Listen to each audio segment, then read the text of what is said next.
Pag-aari yan ng anak kong pumanaw na, sigaw ng mayamang babae, habang ang daliri niya'y nakaturo sa brotseng nakakabit sa blouse ng batang kasambahay. Isang biglaang katahimikan ang bumalot sa buong silid. Ang sumunod na mga pangyayari ay hindi lang ikagugulat ng lahat ng naroon. Iiwan nito ang malalim na sugat sa damdamin at magbabago sa buhay ng bawat isa magpakailanman. Sa ingrandeng pangunahing bulwagan ng mansyon ng mga Bautista, ang katahimikan ay nabasag na parang salamin sa ilalim ng matinding presyon. Kay Helena yan na brotsa! Sigaw ni Angel Bautista, ang pinakamakapangyarihang babae sa buong lungsod. Nanginginig ang kanyang kamay habang nakaturo kay Emily, isang bagong kasambahay na ilang linggo pa lang nagtatrabaho doon. Tumigil ang pagtitipon para sa hapunang tsaa na parang huminto rin ang oras. Lahat ay tila natigilan. Pakiramdam ni Emily ay parang nawala ang lupa sa ilalim ng kanyang mga paa. Kusang lumapat ang kanyang kamay sa pilak na brutsang hugis paru-paro na nasa kanyang dibdib. Kumikislap ang maliliit na batong nakadikit dito sa ilalim ng chandelier, parang mga patak ng liwanag na nagyelo. Madam, hindi niya maituloy ang sasabihin. Saan mo yan nakuha? Biglang tumayo si Angel, bumagsak ang upuan sa likod niya na may malakas na tunog. Tumalbog ang mga kristal na baso sa mesa. Hindi lang galit ang laman ng boses niya, parang hinaing iyon ng matagal ng sugat na muling nabuksan. Si Ines, ang matagal ng may bahay na kilala sa kanyang disiplina, ay nabitawan ang pilak na tray. Bumagsak ito sa marmol na sahig na may malakas na kalabog, parang kampanilya ng libing. Nabasag ang porselana, bumuhos ang tsaa sa sahig na animoy dugong tumulo sa niyebe. Si Francisco Bautista, na tahimik na nakaupo sa tabi ng bintana habang nagbabasa ng dyaryo, ay sa wakas tumingin. Lagi niyang binabaliwala ang mga tea party. Ngunit ngayon, nalaglag ang dyaryo sa kanyang mga kamay at ang kanyang karaniwang mahinahong mukha ay napuno ng gulat at takot. Angel, garalgal niyang tawag, nakatitig sa brotsa. Alam kong ito yon, sigaw ni Angel habang papalapit kay Emily. Bawat hakbang ay parang hatol ng isang hukom. Ito ang brotsang ipinakustomize ko para kay Helena, ang suot niya noong araw na nawala siya. Umatras ang ibang kasambahay, takot na baka madamay sa galit ni Angel. Walang huminga, walang gumalaw. Gusto sanang umatras ni Emily, pero may kung anong puwersang nagsabi sa kanyang manatili. Matagal na niyang tinitiis ang malamig na tingin, padaskol-daskol na utos, at ang pakiramdam na parang hindi siya umiiral. Pero ngayon, habang lahat ay nakatitig sa kanya, nanatili siya sa kanyang kinatatayuan. Binili ko po ito, sabi ni Emily na may nakakagulat na kalmadong tinig, sa antique market sa downtown. Sinungaling! Sigaw ni Angel, biglang sumugod. Hinablot niya ang brotsa mula sa blouse ni Emily, halos mapunit ang tela. Napangiwi si Emily nang magasgas ng metal ang kanyang balat, pero hindi siya sumigaw. Ayaw niyang ipakita ang kahinaan. Hawak-hawak ni Angel ang brotsa, nanginginig ang mga kamay. Bumagsak ang luha sa kanyang mukha. Binura ang perpektong makeup na lagi niyang suot at winasak ang imahe ng isang kontrolado at matatag na babae. Helena, anak ko, hikbi niya.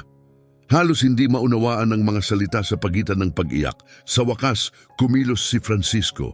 Tumawid siya sa silid sa ilang hakbang lamang, pero nang akmang aaliwin si Angel, itinulak siya nito. Huwag mo akong hawakan, hindi ngayon. Humarap muli si Angel kay Emily, puno ng dalamhati at desperasyon ang mga mata. Nawala ang brotsang ito pagkatapos ng aksidente. Sabi ng pulis, malamang ninakaw. Hinanap ko ito ng ilang taon. Ilang taon, tapos ngayon, suot-suot mo lang na parang mumurahing alahas. Hindi ko po alam, panimula ni Emily, pero pinutol siya ni Ines. Alam niya, umabante ang may bahay, galit ang laman ng mukha. Perpekto ang mga papeles niya, masyadong perpekto. Magkano ang ibinayad sa'yo? Sino ang nagpadala sa'yo para makapasok sa pamilya na to? Wala pong nagpadala sa akin, balik ni Emily. Ngayon ay may apoy na sa kanyang tinig. Kayo ang nag-hire sa akin. Kayo ang nag-verify ng mga dokumento ko. Kung may mali, baka tanungin niyo sarili niyo kung bakit niyo hindi nakita agad. Tahimik, walang gumalaw. Walang nakapagsalita ng ganyan kay Ines noon. Napahinto siya na mula ang pisngi sa galit. Anong lakas ng loob mo? Singhal niya at tinaas ang kamay na tila sasampalin si Emily. Tama na, sabi ni Francisco. Tumama ang boses niya sa hangin na parang talim. Lahat ay lumingon sa kanya. Mukhang kalmado siya pero may kakaiba sa likod ng kanyang mga mata. Nakatingin siya sa brotsang hawak ni Angel hindi dahil naguguluhan, kundi dahil may alam siya, mukha ng taong may tinatago. Francisco, sigaw ni Angel, may alam ka. Alam mo ang tungkol dito. Ano? Hindi, syempre hindi. Masyadong mabilis ang sagot niya. Parang pinlano. Namutla si Angel. Nagsisinungaling ka. 3 beses kang kumukurap kapag nagsisinungaling. Ginawa mo lang yon. Napalunok si Francisco. Angel, hindi ito ang tamang oras. Sabihin mo ang totoo. Bulong niya habang papalapit. Hawak-hawak pa rin ang brotsa na tila iyon na lang ang bumubuhay sa kanya. Alam mo bang lumitaw ito? Alam mo ba't itinago mo sa akin? Ang kanyang katahimikan ay mas malakas pa sa anumang sagot. Inabot ni Francisco ang mga kamay ng kanyang asawa, umaasang mapapakalma ito. Ngunit umatras si Angel, ang kanyang mga mata ay nagniningas sa dalamhati. Anong ibig mong sabihin na hindi ganun kasimple? Tanong niya, boses ay basag na. Patay na ang anak ko, ito ang pinakamamahal niyang alahas. At ngayon, sasabihin mong may mas malalim pa sa likod nito? Tahimik si Emily, ramdam ang tibok ng puso niyang parang tambol.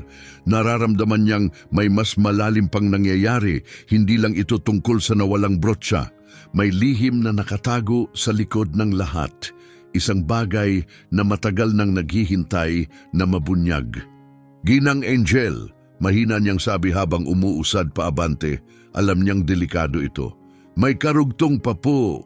Ang babaeng nagbenta sa akin ng brutsang ito, may sinabi siya. Lahat ay napalingon. Ang mukha ni Angel na basa ng luha ay bahagyang gumaan, may sinag ng pag-asa na halos imposible. Ano ang sinabi niya? Tanong nito. Huminga ng malalim si Emily, pinilit manatiling matatag. Sabi niya, ang paru-paro ay nakatakdang bumalik sa tahanan nito. Matagal itong naghintay sa tamang panahon at kapag dumating na iyon, lalabas ang mga lihim na matagal nang nakabaon. Isang kilabot ang dumaan sa buong silid. Namutla si Ines, napapikit si Francisco, tila tinamaan ng matinding suntok. Naglabas ng tunog si Angel, isang halo ng hikbi at tawa, hilaw at puno ng hindi makapaniwala. Nakabaong katotohanan? Bulong niya.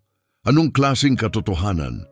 Hindi ko po alam ng tiyak, sagot ni Emily, pero inilalarawan niya ang bahay na ito. Sabi niya, dito ko raw matatagpuan ang mga kasagutan, mga tanong na matagal nang gumugulo sa akin. Kasagutan tungkol saan? Tanong ni Angel, halos pasigaw. Dahan-dahang iniayos ni Emily ang buhok, ipinakita ang bahagi sa likod ng kanyang kaliwang tainga. Tungkol po sa kung bakit pareho kami ni Helena ng birthmark niya. Hugis bituin, may 5 tulis sa parehong lugar. Parang huminto ang oras, bumitaw si Angel sa pagkakahawak sa brotsa. Bumagsak ito sa sahig na may malamig na tunog, kumalabog sa katahimikan. Kumapit si Francisco sa likod ng upuan para hindi bumagsak. Si Ines ay napaupo sa sahig, nanginginig, takot na takot ang mga mata. At sa isang iglap, bumukas ang mga pintuan ng silid. Isang lalaki ang sumugod papasok. Gusot ang suot, may putik pa ang sapatos. Halatang nagmamadali. Siya ay isa sa mga pribadong investigador na inarkila noon ni Francisco upang imbestigahan ang aksidente ni Helena. Ginoong Bautista, hingal niya, kailangan ko po kayong makausap. May bagong ebidensya kami, binabago nito ang lahat. Namutla si Francisco. Hindi ngayon, mahinang sagot niya. Ngayon na po dapat, iginiit ng lalaki at tumingin kay Emily. Nagtagpo ang kanilang mga mata at sa isang iglap tila may naalala siya. Kailangang marinig ito ng dalagang ito, mariin niyang sabi. Ang sasakyang nahulog sa bangin noong gabing iyon, ayon sa bagong forensic test, hindi lang iisa ang sakay. Dalawa sila. Ang isa ay sanggol, isang matinis na sigaw ang binitiwan ni Angel, isang iyak na tila bumasag sa mga bato ng mansyon. Halos matumba si Emily pero pinilit tumindig. Si Ines ay napaupo sa sahig, nanginginig ang buong katawan sa tindi ng katotohanan. Itinakip ni Francisco ang mukha sa kanyang mga palad. Sa unang pagkakataon, ang lalaking laging matatag ay gumuho, umiiyak ng buong hinahon. Diyos ko, bulong ni Angel, lumingon kay Emily, at ngayon lang tunay na nakita ang dalaga. Parang may nawawalang piraso na ngayon lang tumugma. Isang nakakagimbal, maganda at halos hindi kapanipaniwalang katotohanan. Buntis pala si Helena, walang nakaalam, maliban sa isa. Dahan-dahang humarap si Angel sa kanyang asawa. Maliban sa iyo, bulong niya. Alam mo, hindi ba? Ang katahimikan na sumunod ay mas malakas pa sa sigaw. At sa isang iglap, naunawaan ni Emily, hindi siya basta napadpad sa mansyong ito. Hindi siya basta nakahanap ng brotsang iyon dahil sa tsamba, may mas mataas na puwersang gumabay sa kanya. Hindi man nakikita, pero totoo. Matagal nang naghihintay ang katotohanan at ngayong dumating na ito, wala nang magiging katulad ng dati sa bahay na ito. Hindi ang mga buhay, hindi ang mga relasyon. Ang sinabi ng investigador ay parang sumabog sa kanilang mundo. Napasubsob si Angel, halos matumba. Nang akmang aalalayan siya ni Francisco, itinulak siya nito ng buong lakas. Hindi, sigaw niya. Umalingaw-ngaw ang salita sa marmol at mataas na kisame. Alam mo simula pa. Nayugyug si Francisco. Angel, hayaan mong ipaliwanag ko. Sige, ipaliwanag mo. Sigaw niya, bawat hakbang ay may galit at pighati. Buntis ang anak ko, may anak siya, nawala ang batang yon. At ikaw ang may alam sa lahat ng ito. Nakatayo lang si Emily, halos hindi makahinga. Ang tibok ng puso ay parang kulog sa kanyang tenga. Bawat bagong revelasyon ay parang kutsilyong sumusugat sa kanyang kaluluwa. Totoo kaya, siya ba talaga ang sanggol na iyon? Itinaas ni Francisco ang kanyang mga kamay, parang depensa. Hindi ito gaya ng iniisip mo. Ilang araw bago ang aksidente, sinabi sa akin ni Helena ang tungkol sa pagbubuntis. Natatakot siya. Hindi niya alam kung paano sasabihin sa iyo o sa ama ng bata. Sino ang ama? Sigaw ni Angel, yumanig ang mga bintana. Yumuko si Francisco. Hindi niya sinabi, sabi niya, komplikado.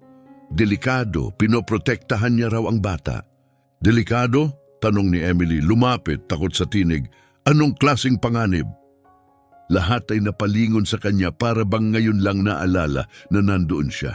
Wala kang karapatang magtanong, ani Ines, mula sa sahig, malamig at puno ng laso ng boses. Hindi nga namin alam kung sino ka, maaring isa kang mandaraya, isang huwad, baka artista lang na hinire para... Tama na, Ines, sigaw ni Angel, mabilis na lumingon sa kanya. Matagal ka ng tahimik, palagi kang may tinatago. Sabihin mo na, ano ang alam mo? Dahan-dahang bumangon si Ines, nakasandal pa rin sa pader. Lumulundag-lundag ang kanyang paningin sa bawat tao sa silid. Bahagyang bumuka ang kanyang bibig. Ngunit hindi pa lumalabas ang mga salita. Ang alam ko lang, sobra na ang tiniis ng pamilyang ito. Mahina, ngunit matatag na sabi ni Ines. At kung uungkatin pa natin ang nakaraan, baka puro sugat lang ang muling mabuksan at mas maraming sakit ang madulot. Hindi yan ang tunay na sagot, tugon ng investigador mula sa may pintuan. At may iba pa kayong kailangang marinig.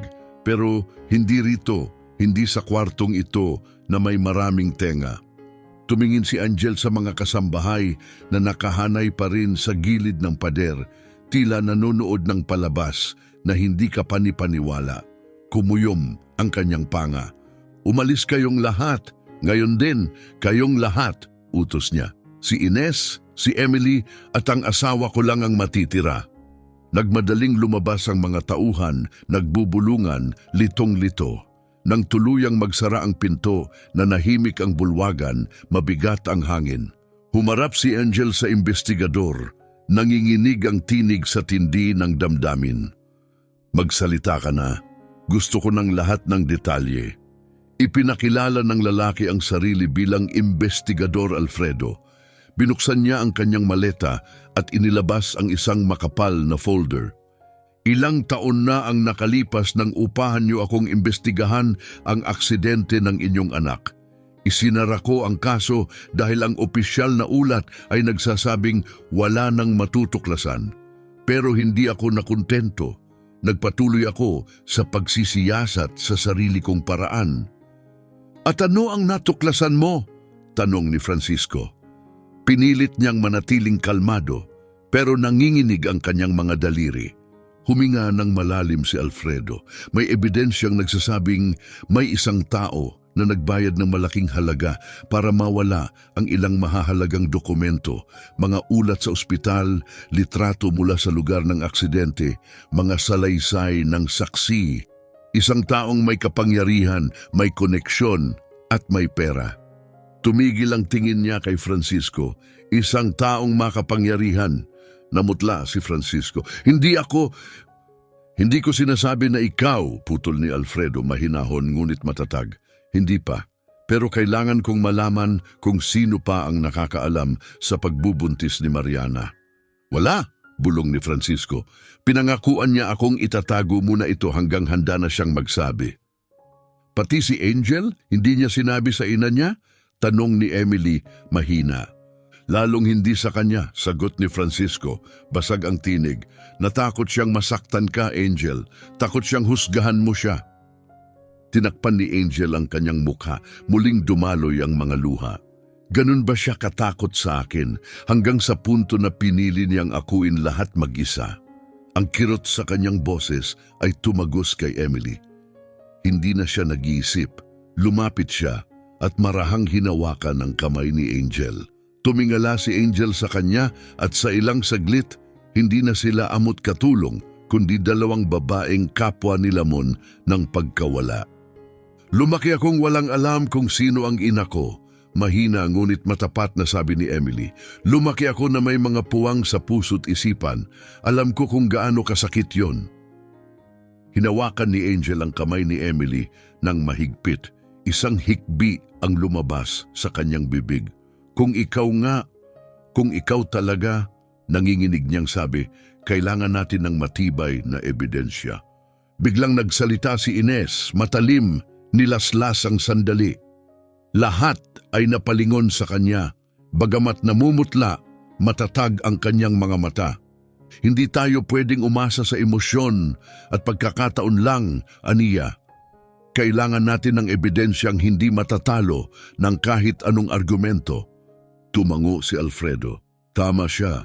DNA test ang tanging paraan para malaman kung may ugnayan sa dugo. Gagawin natin ito, agad na tugon ni Angel. Ngayong gabi, ngayon na. Ngunit dumilim ang mukha ni Alfredo. May isa pa, may nakakaalam na patuloy pa rin akong nag-iimbestiga. Kaninang madaling araw, pinasok ang opisina ko. May mga dokumentong ninakaw. Hindi lahat, dagdag niya, pero sapat para sabihing may desperadong gustong itago ang katotohanan. Sino? Singhal ni Francisco. Hindi ko pa alam, sagot ni Alfredo, pero may koneksyon, may pera at natatakot. Kaya kailangan nating kumilos agad bago biglang namatay ang mga ilaw sa silid, lumusong sa kadiliman ng buong kwarto. Anong kalokohan ito? Bulong ni Francisco, naglakad patungong pinto. Mula sa ibang bahagi ng mansyon, narinig ang tunog ng nabasag na salamin. Sumunod ang mabilis na mga yabag, sigawan, hiyawan ng mga kasambahay. Dito lang kayo, utos ni Alfredo. Agad niyang dinukot ang flashlight mula sa bag at sumugod sa pintuan. Pero nauna si Ines. Sa dilim, narinig ni Emily ang tunog ng isang bagay na kinakaladkad sa sahig.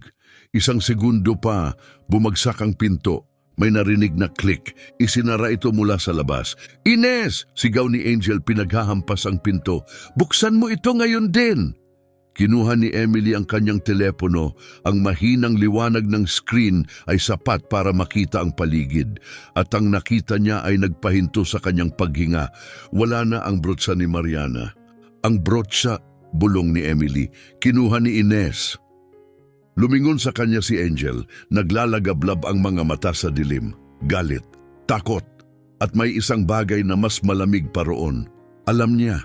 Mas marami pa ang alam niya kaysa sa inamin niya noon. Sinuntok ni Francisco ang pinto. "Ines, buksan mo ito!" "Hindi na niya bubuksan," sabi ni Alfredo habang tumatawag na sa kanyang telepono. "Tatawagan ko na ang pulis." "Huwag!" sigaw ni Francisco.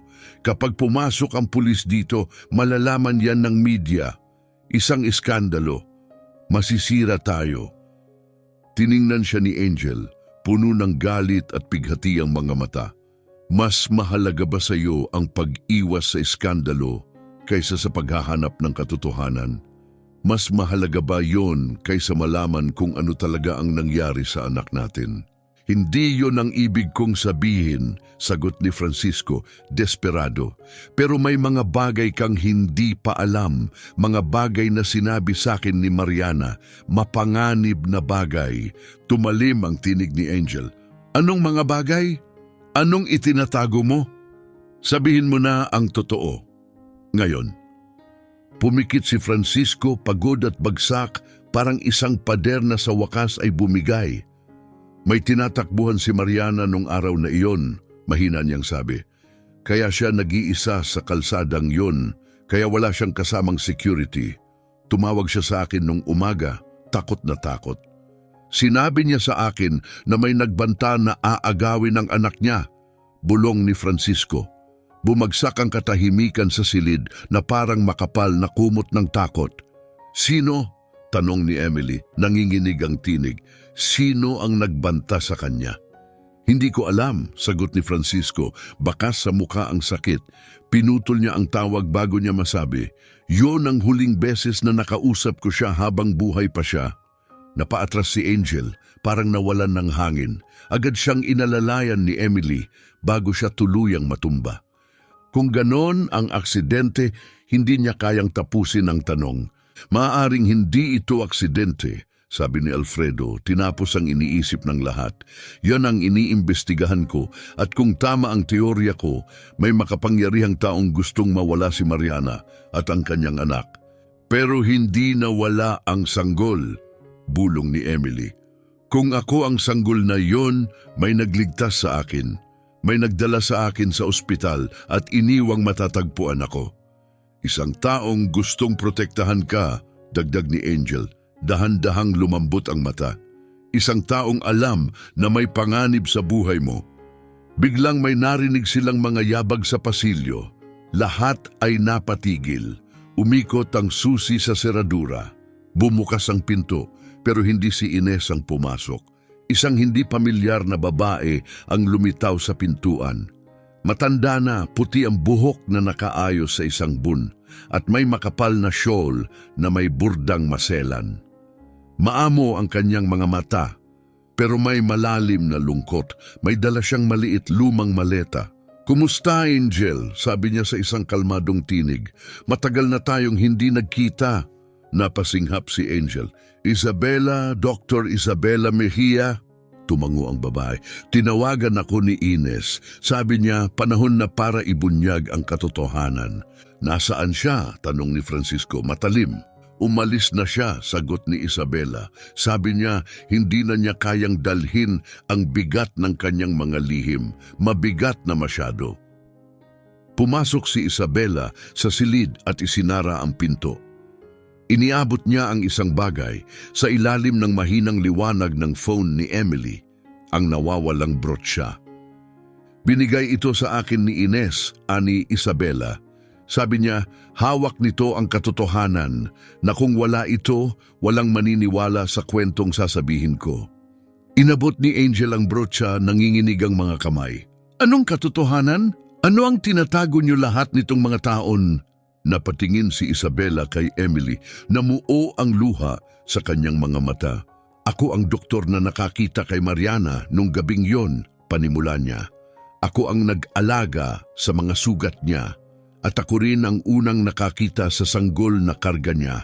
Buhay, hindi nasaktan, parang pinrotektahan ng kapalaran.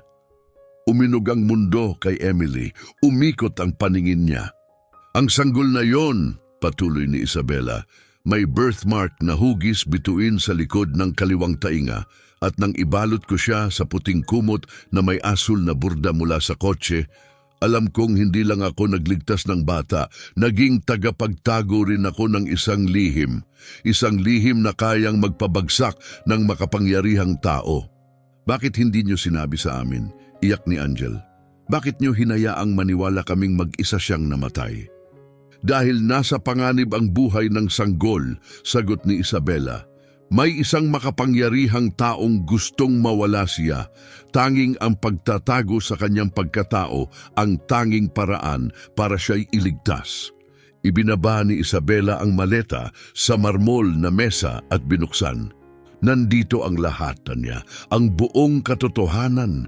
Pero bago niyo ito tingnan, kailangan ninyong maintindihan ang isang bagay. Tumingin siya ng malalim kay Angel. Ang matutuklasan ninyo ay hindi lang magbabago ng inyong buhay. Maaari nitong yayanigin ang matataas na institusyon. At gagawin nila ang lahat para manatiling nakabaon ang katotohanan ito. Wala akong pakialam, madiing sabi ni Angel habang pinupunasan ng luha. Kailangan kong malaman ang nangyari sa anak ko at kung tunay ngang apo ko ang dalagang ito kahit sino pa ang humarang. Tumango si Isabela, mabagal, mabigat. Kung ganon maghanda kayo dahil ang ama ng sanggol ni Mariana hindi basta sino-sino lang. Tumingin siya sa kanilang lahat, puno ng tensyon ng silid. Ang ama niya ay anak ng pinakamakapangyarihang pamilya sa bansang ito. Isang pamilyang hindi kailanman papayag na malantad ang iskandalong ito. Bumagsak si Francisco sa silya, maputlang maputla. Nagngangalit ang tibok ng puso ni Emily. Alam niyang ang paghahanap niya ng mga sagot ay umabot na sa isang katotohanang may kasamang panganib at hindi na siya maaaring umatras. Darating na ang katotohanan sa wakas at babaguhin nito ang lahat. Ibinaba ni Isabela ang maleta sa mesa, isang banayad na tunog, pero parang kulog ang dating. Huminto ang lahat, parang hinihigop sila ng katotohanang naroroon. Bago ko ito buksan, babala ni Isabela, mababa at matalim ang tinig, kailangan niyong siguraduhin ang sarili niyo. Dahil pag nakita nyo na ang laman nito, wala nang atrasan. Magbabago ang lahat. Nagbago na ang lahat, sabi ni Angel, halos paos na sa kaiiyak. Buksan mo na, lupaypay si Emily, kumapit sa likod ng silya. Nang tumingin sa kanya si Angel, may bagong anyo sa kanyang mga mata. Natatakot ako, amin ni Emily, bumigay na ang tinig habang dumadaloy ang luha. Pakiramdam ko, palaging may kulang. Mahal ako ng inampong ina kong si Rosa, pero palagi kong nararamdaman na may tinatagong hiwaga sa nakaraan ko. Hindi na niya kinaya. Umupo siya, nanginginig sa pagiyak. Lumuhod si Angel sa harap niya at hinawakan ang kanyang mga kamay. Makinig ka sa akin, sabi niya, banayad ang boses. Ano man ang mangyari, gusto kong marinig mo to. Nang makita ko ang brotsang yun sa iyo, may bahagi sa puso ko na matagal nang patay, muling nabuhay. Tumingin si Emily sa kanyang mga mata, lumuluha. Paano kung nagkakamali ako? Bulong niya. Paano kung isa lang akong biktima ng malupit na kapalaran? Kung ganon, ikaw pa rin ang taong naglapit sa akin sa anak ko. Mas malapit kaysa sa loob ng maraming taon at mahalaga yon sa akin. Ngumiti si Angel, bagamat may luha. Pero sa puso ko, Hindi ka estranghero, pakiramdam ko ang munting anak ko ay sa wakas, nakauwi na. Hindi na napigilan ni Emily. Umiiyak siya ng malakas. Niyakap siya ni Angel at magkasama silang humikbi, magkadugtong sa kirot at pag-asa, higit pa sa dugo. Tahimik na pinanood sila ni Francisco, ang mukha ay puno ng pagsisisi. Nakatingin si Alfredo, hindi kumikibo, pero ang mga matay puno ng pag-unawa. Pagkatapos ay nagsalita si Isabela, nanginginig ang tinig. Tama na ang paghihintay, panahon na. Binuksan niya ang maleta, isang malutong na click. Sa loob ay may mga lumang folder, mga itim at puting larawan, mga medikal na dokumento, at isang bagay na nakabalot sa manipis na tela. Dahan-dahan niyang kinuha ang litrato at inilapag sa mesa. Lahat ay yumuko upang tingnan. Larawan yon ni Helena, bata pa, masaya, nagniningning. At sa tabi niya, isang gwapong binata na may aroganting ngiti. Magkahawak kamay sila, nakatingin ng diretsyo sa kamera. Ito si Rolando Cruz, sabi ni Isabela. Nag-iisang anak ng pamilyang Cruz, may-ari ng kalahati ng industriya ng bansa, isang dinastiya ng mga negosyante, politiko at mga lihim na umaabot sa pinakatuktok ng kapangyarihan. Tinakpan ni Angel ang bibig para pigilan ang sigaw na gustong kumawala mula sa kanyang dibdib. Ang mga Cruz, bulong ni Angel, nanginginig ang tinig. Diyos ko, ang mga Cruz. Kilala niyo sila? Tanong ni Emily halos pabulong. Lahat ng tao kilala sila, sagot ni Francisco. Malamig ang tono. Sila ang batas. Walang lumalaban sa kanila. Sinumang sumubok, nawawala. Nagkakilala sina Mariana at Rolando habang nasa universidad, patuloy ni Isabela. Malalim ang naging pagmamahalan nila. Pero may nakatakdang kinabukasan na ang pamilya Cruz para sa anak nila. Ikinasal na si Rolando sa anak ng isang makapangyarihang politiko. Kasalan para sa kapangyarihan, bulong ni Angel habang nakatitig sa litrato, punong-puno ng lungkot ang mga mata. Inayos para sa yaman, impluensya, koneksyon, naputol ang boses niya. Hindi sinabi ni Mariana na may minamahal siya. Bakit hindi niya sinabi sa akin? Dahil hiningi ni Rolando na panatilihin itong lihim, maingat na sabi ni Isabela. Nangako siya na wawakasan ng kasunduan na ipaglalaban niya si Mariana, pero nagbago ang lahat nang nabuntis si Mariana. Iniwan niya, singhal ni Emily, mapait ang boses, umitim ang mukha ni Isabela. Mas malala pa ang ginawa niya. Hinugot niya ang nakatiklop na papel mula sa folder. Sinubukan ni Rolando na bayaran si Mariana para ipa-abort ang bata. Pero nang tumanggi siya, nagsimula ang mga banta. Ipinakita niya ang mga liham na may makinilyadong teksto. Kinuha ni Emily ang isa at binasa ang malamig, nakatagong pagbabanta. Mga pariralang tulad ng gawin ang tama para sa lahat. Iwasan ang kahihiyan, pagsisisihan mo ang pagsuway na kapangingilabot. Hindi sila makakatanggap ng iskandalo, sabi ni Alfredo.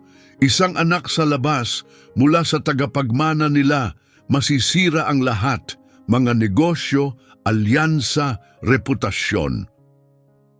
Kaya nila pinatay si Mariana, bulong ni Angel, nanginginig ang buong katawan. Pinatay nila ang anak ko para takpan ang katotohanan. Hindi ko sigurado kung yun talaga ang plano sa simula, maingat na sagot ni Isabela.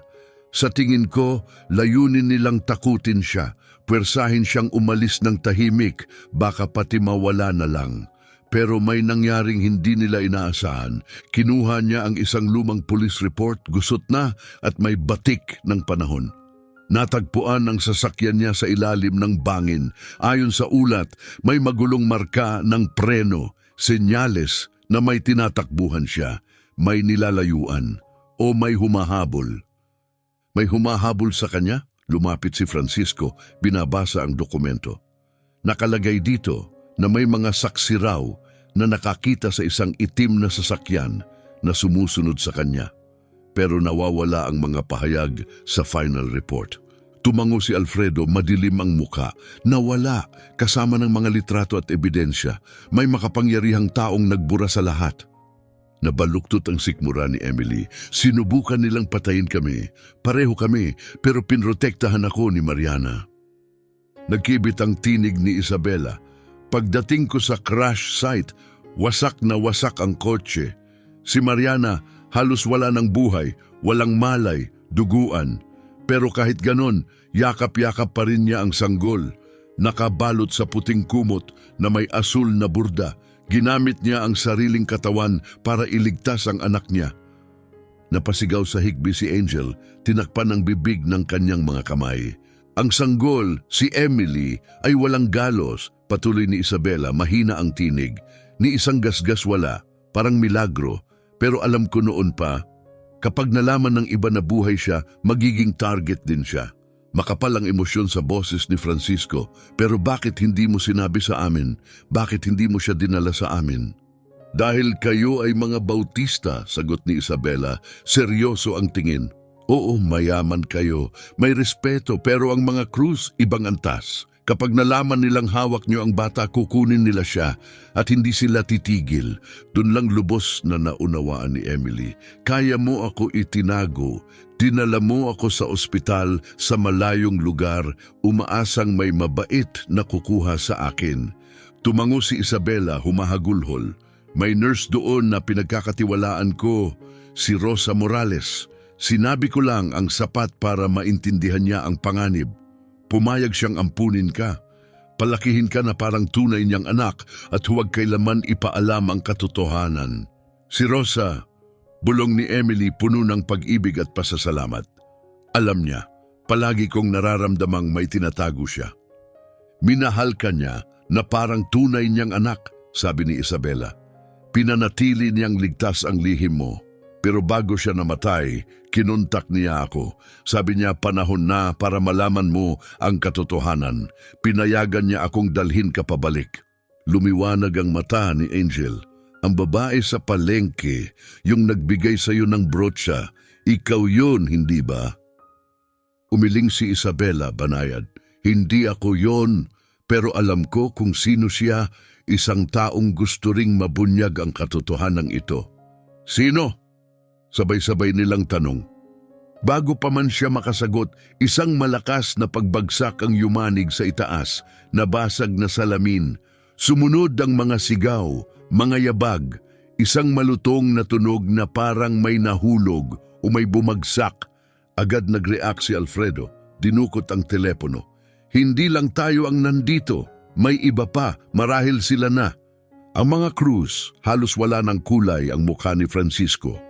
Alam na nila, nalaman nilang hinuhukay natin ang nakaraan. Kailangan nating umalis. Ngayon din. Ngayon na, utos ni Alfredo habang mabilis na lumapit sa pinto. Ngunit hindi na siya umabot. Bago pa niya mahawakan ang doorknob, bumukas ito. 3 lalaki ang pumasok. Ang kanilang mga suit ay masyadong perpekto para maging karaniwang staff. Ang kilos nila sabay-sabay alerto, nagsabing marami silang alam. Hindi lang sila basta bodyguards, sila ay mga private security. O mas delikado pa, ang pamilyang Bautista, sabi ng lalaking nasa unahan, kalmado ang tinig ngunit may nakatagong pananakot. Hinihiling ng mga Cruz ang inyong agarang presensya. May mga bagay na kailangang pag-usapan. Humakbang si Angel, tinakpan si Emily mula sa mga estranghero. Hindi kami aalis, malamig niyang sabi. Ito ang tahanan ko. Umalis kayo ngayon o tatawagan ko ang pulis. Hindi umabot sa mata ang ngiti ng lalaki. Hindi darating ang pulis, Ginang Bautista. Tiniyak na yan ng mga Cruz. Ngayon, maaari kayong makipagtulungan ng maayos. O pwede nating gawin ito sa mas mahirap na paraan. Lumapit si Francisco sa tabi ng kanyang asawa. Nagbabanta kayo sa pamilya ko sa loob mismo ng bahay namin? Hindi kami nagbabanta, sagot ng lalaki. Nagdadala kami ng mensahe. Gusto lang makausap ni Ginoong Rolando Cruz tungkol sa isang chismis na narinig niya. Isang chismis tungkol sa sanggol na dapat ay namatay mahigit 20 taon na ang nakalilipas. Nanlamig ang dugo ni Emily. Alam na nila na hanap na siya ng mga krus. Wala kayong karapatang hawakan siya, mariing sabi ni Angel. Habang humihinga pa ako, hindi niyo siya madadala. Hindi na kailangang palalain pa ito, Ginang Bautista, sagot ng lalaki na may kunwaring kabaitan. Makikipag-usap lang kami. Kasinungalingan, sigaw ni Dr. Isabela sabay dukot sa maleta. Inilabas niya ang isang makapal na sobre. May hawak akong ebidensya, ang insidenteng ininsayo, ang mga banta, ang pagtatakip. Matagal ninyong itinago ang katotohanan, pero hindi na ngayon na wala ang ngiti sa mukha ng lalaki. Dora Mejia, sayang. Akala namin ay natuto ka na kung saan ka dapat lumugar. Nanahimik ako dahil natakot ako noon, sagot niya, nanginginig ngunit matatag ang tinig. Pero hindi na ako natatakot. Karapat-dapat si Emily sa katotohanan at ang mga krus karapat-dapat sa hustisya. Sa hudyat ng lalaki, lumapit ang 2 bantay. Agad humarang si Alfredo. Isa akong lisensyadong pribadong investigador, mariin niyang sinabi. At nire-record ko ang lahat ng nangyayari dito. Kapag may sinaktan kayo, magiging ebidensya yan. Pumikit ang mga mata ng leader, nagdilim. Nawawala ang recordings, nakakalimot ang mga saksi, at ang mga investigador. Madalas na aksidente. Pero hindi lahat ng ebidensya ay nawawala, sabi ng bagong tinig mula sa pinto.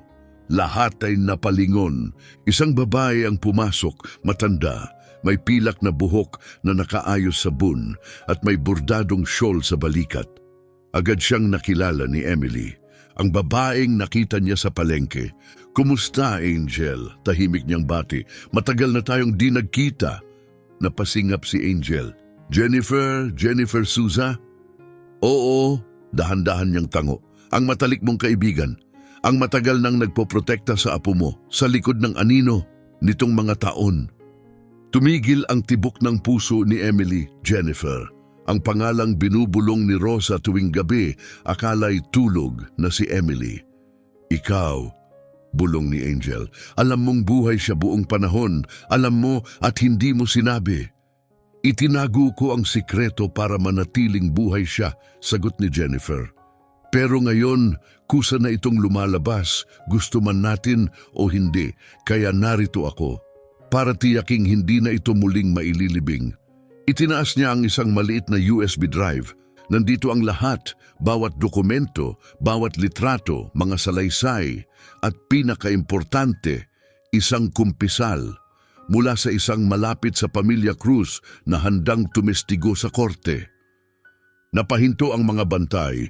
Itong USB, dagdag ni Jennifer, mas malakas na ngayon ang boses, ay naipadala na sa 3 independent journalists.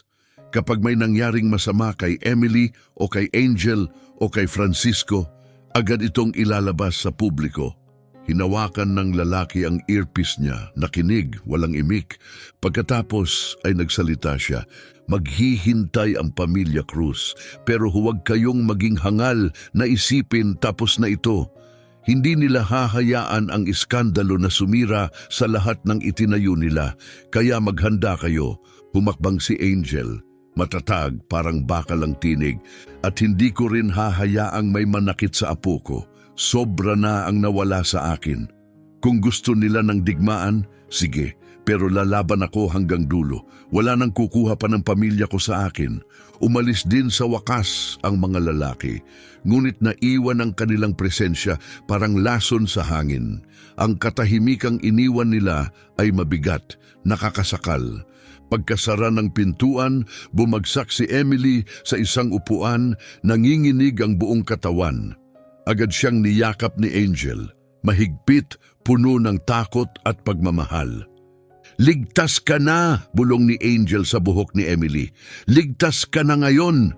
Pero pareho nilang alam na iyon ay isang marupok na pangako.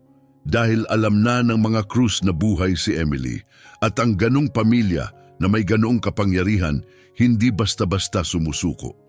Lumapit si Jennifer, mahinahong iniabot ang kamay. May kailangan ka pang malaman, Anya. Tungkol sa kung sino ka talaga, tungkol sa kapangyarihang nasa dugo mo. At kung bakit ganun na lang ang takot sa iyo ng mga krus.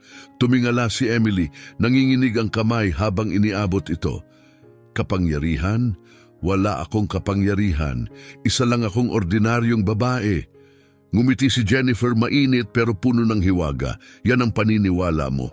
Pero si Emily Flores ay pangalan lamang na ibinigay sa iyo. Ang tunay mong pangalan, ang isinulat ng ina mo sa birth certificate, ay may bigat na kayang yayanigin ang buong angkan ng krus.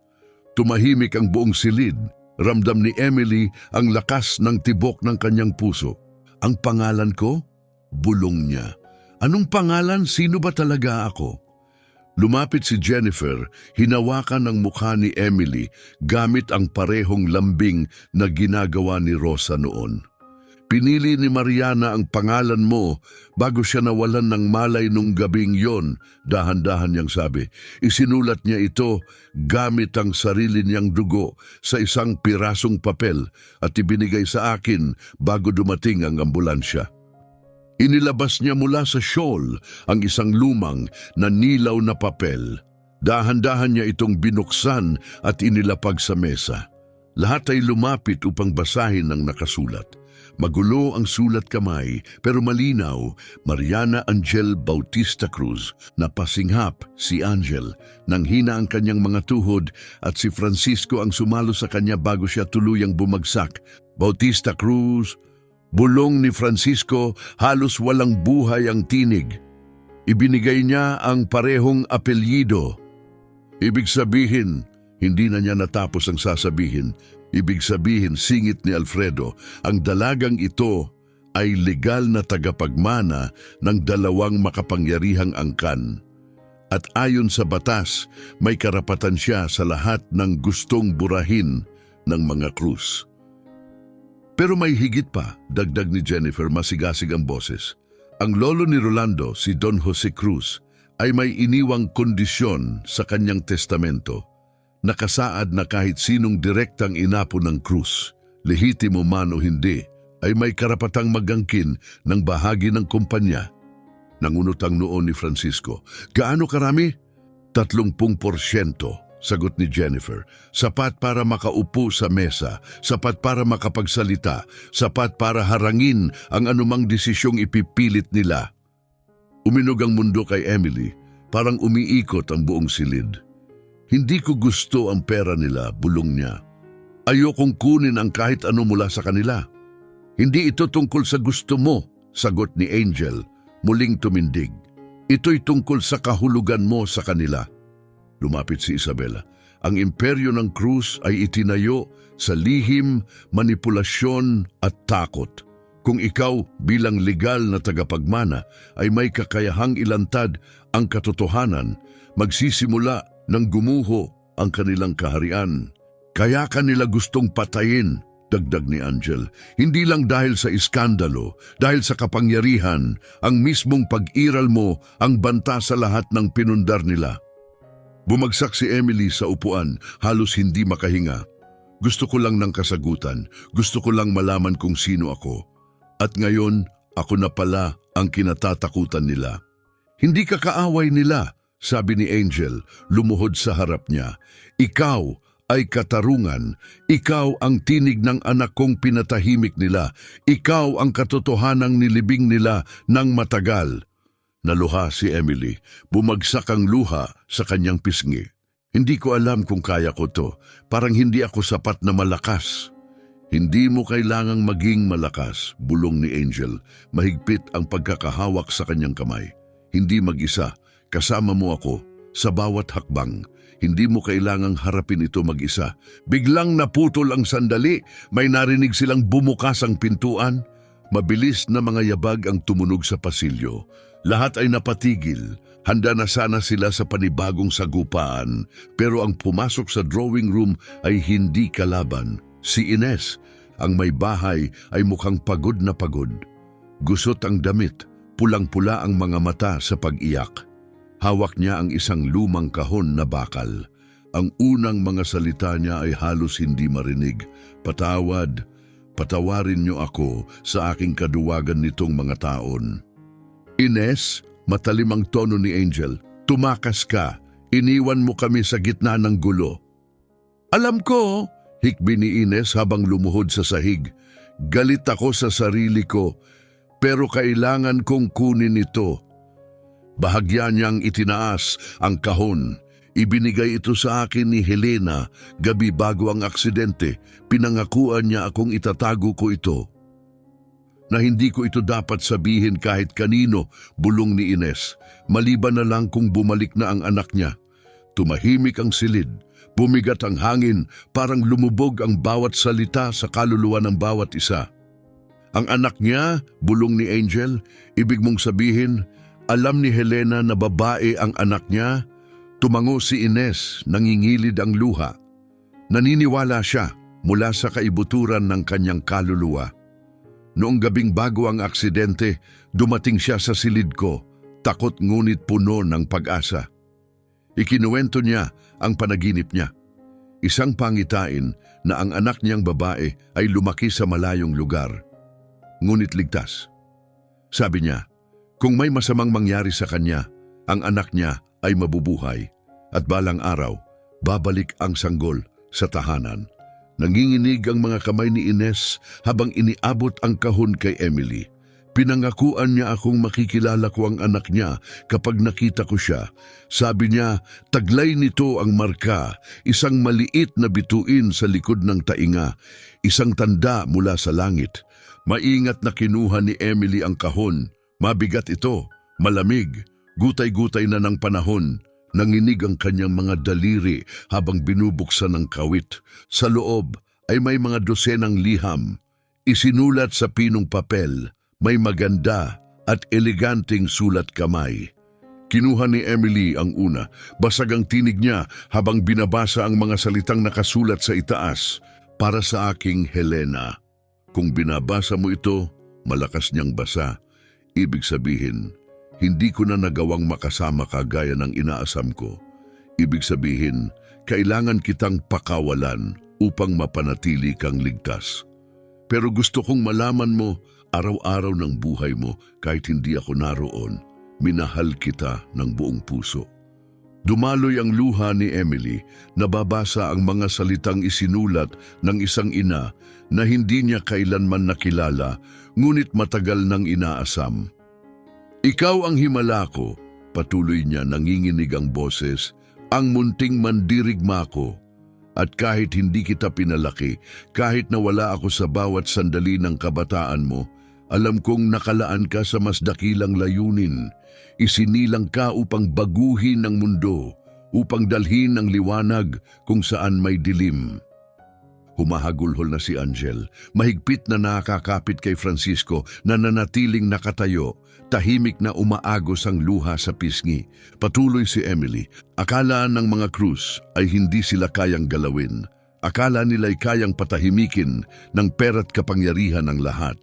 Pero nagkakamali sila dahil ikaw, mahal ko, ikaw ang katotohanan. At palaging lumilitaw ang katotohanan. Alam niya, bulong ni Jennifer, halos hindi makapaniwala. Nakita niya ang lahat. Alam niyang ipinapadala niya ang anak niya sa mas mataas na layunin, isang bagay na hindi kayang sukatin ni Numan. Ibinaba ni Emily ang liham, tinitingnan ang iba pa sa kahon. Napakarami pa, isa para sa bawat mahalagang yugto ng buhay. Mga kaarawan na hindi na ipagdiwang, mga tagumpay na hindi nasaksihan, mga pangarap na isinulat lang sa tinta at papel. May isa pa, sabi ni Ines, mahinang tinuturo ang ilalim ng kahon. Sabi ni Helena, may isang liham na siyang susi sa lahat.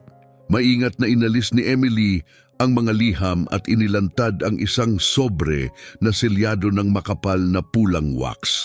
Sa harap ay nakasulat, buksan lamang kung handa nang harapin ng anak ko ang kanyang kapalaran. Tumingin si Angel sa apo niya, nanginginig ang pag-asa. Handa ka na ba? Nakapaligid kay Emily ang mga taong tumulong upang mabuo ang katotohanan. Angel, Ang lola niyang puno ng pighati at tapang. Francisco, ang lolo niyang binigatan ng pagsisisi. Isabela, ang doktor na nagligtas sa buhay niya. Jennifer, ang tagapag-ingat ng lihim. Alfredo, ang investigador na hindi sumuko. Ines, ang dating takot, ngunit ngayoy matatag. Huminga ng malalim si Emily. Handa na ako.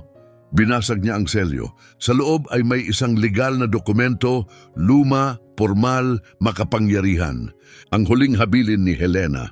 Mabilis na binasa ni Alfredo at palaki ng palaki ang kanyang mga mata habang tinutunton ang bawat linya. Ito, binabago nito ang lahat. Anong sinasabi? Halos hindi makapagsalita si Angel. Iniwan niya ang lahat, sagot ni Alfredo, hindi makapaniwala.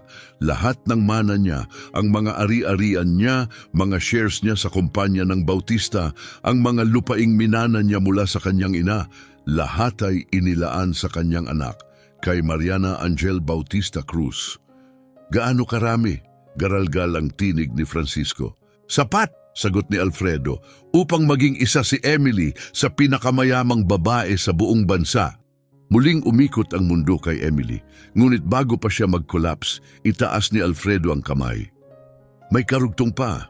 Binuksan niya ang pahinang may highlighted section. May iniwang tagubilin si Helena. Kapag may masamang nangyari sa kanya, gusto niyang imbestigahan ang mga Cruz. Inarkila na niya ang mga private detectives. Nagsimula na siyang mag-ipon ng ebidensya. Nasaan ito? Tanong ni Angel, puno ng pangamba. Lumapit si Jennifer, inangat ang ikalawang USB drive. Itinago ko ito ng ilang dekada, naghintay ng tamang panahon, at ngayon na yon. Ikinabit niya ito sa laptop na agad dinala ni Francisco, nabuhay ang screen, at tumahimik ang buong silid. May mga video, dos-dose na. Lumitaw ang mukha ni Helena. Ang boses niya ay bumalot sa silid. Bata, buo, matapang. Sa bawat video, ikinuwento niya ang lahat. Ang mga banta, ang panggigipit, ang emosyonal na pananakot, ang panganib. At pagkatapos, lumitaw si Rolando, nahuli sa lihim na kamera. Sa tawag sa telepono, inamin niya. Binigkas ang mga salitang walang ibang nangahas sabihin noon. Gagawin ng pamilya ko ang dapat gawin. Akala mo ba hahayaang sirain ng iskandalo ang lahat? Akala mo ba papayag silang sirain ng sanggol ang itinayo namin? Walang nakaimik, walang makapagsalita. Tinitigan ni Emily ang screen. Sa mukha ng inang hindi niya nakilala, sa katotohanang hindi na maitatago kailanman, at sa sandaling iyon, naunawaan niya ang isang bagay na higit pa sa dugo, yaman o paghihiganti. Hindi lang siya anak ni Mariana Bautista, siya ay buhay na patunay na ang katotohanan ay palaging lumilitaw. Napakatalino ni Mariana, bulong ni Alfredo, puno ng paghanga sa tinig. Idinokumento niya ang lahat.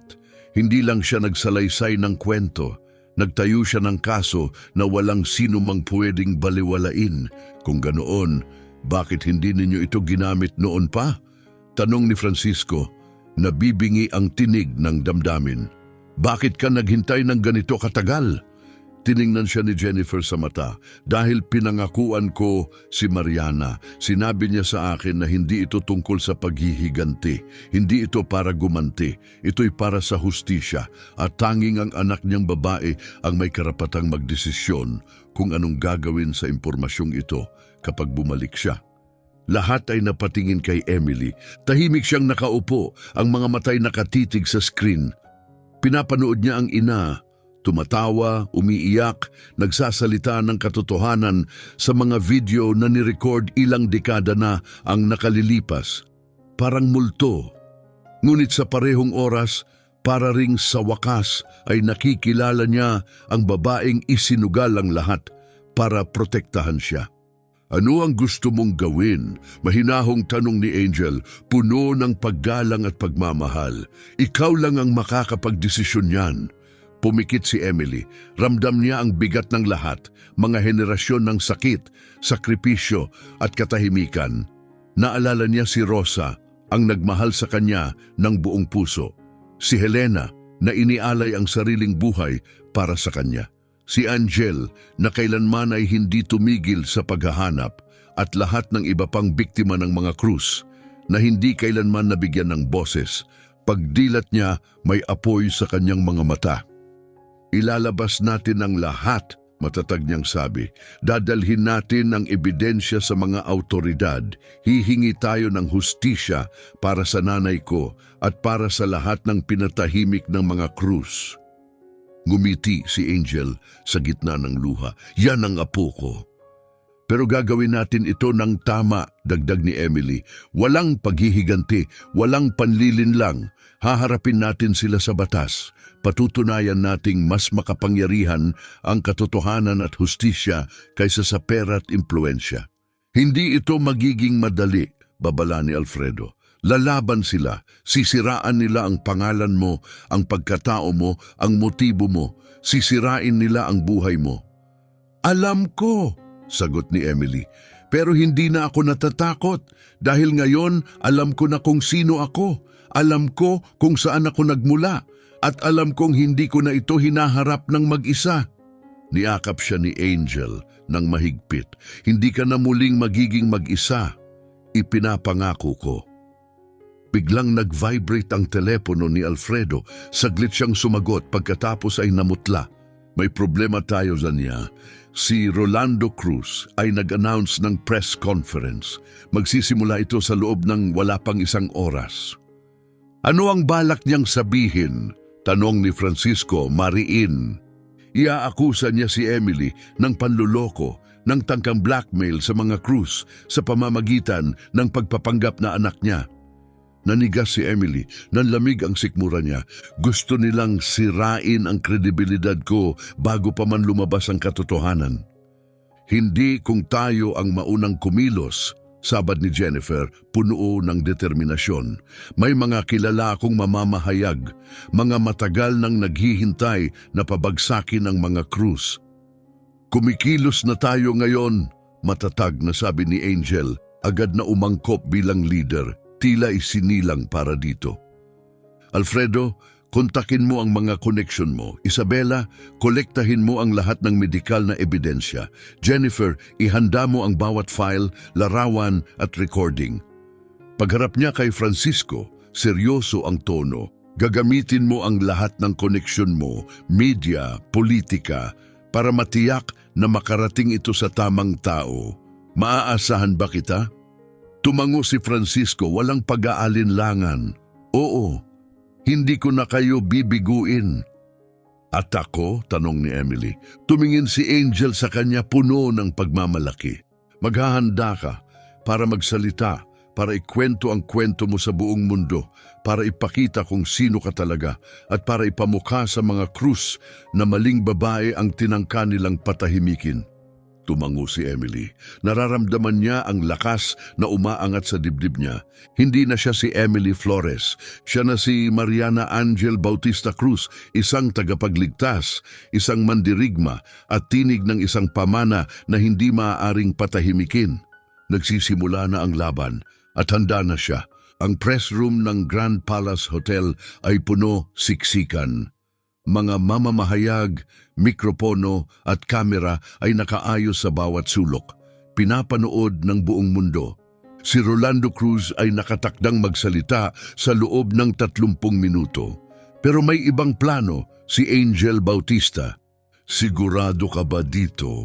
Tanong ni Emily, kinakabahan habang inaayos ang eleganting damit na ibinigay ni Angel sa kanya.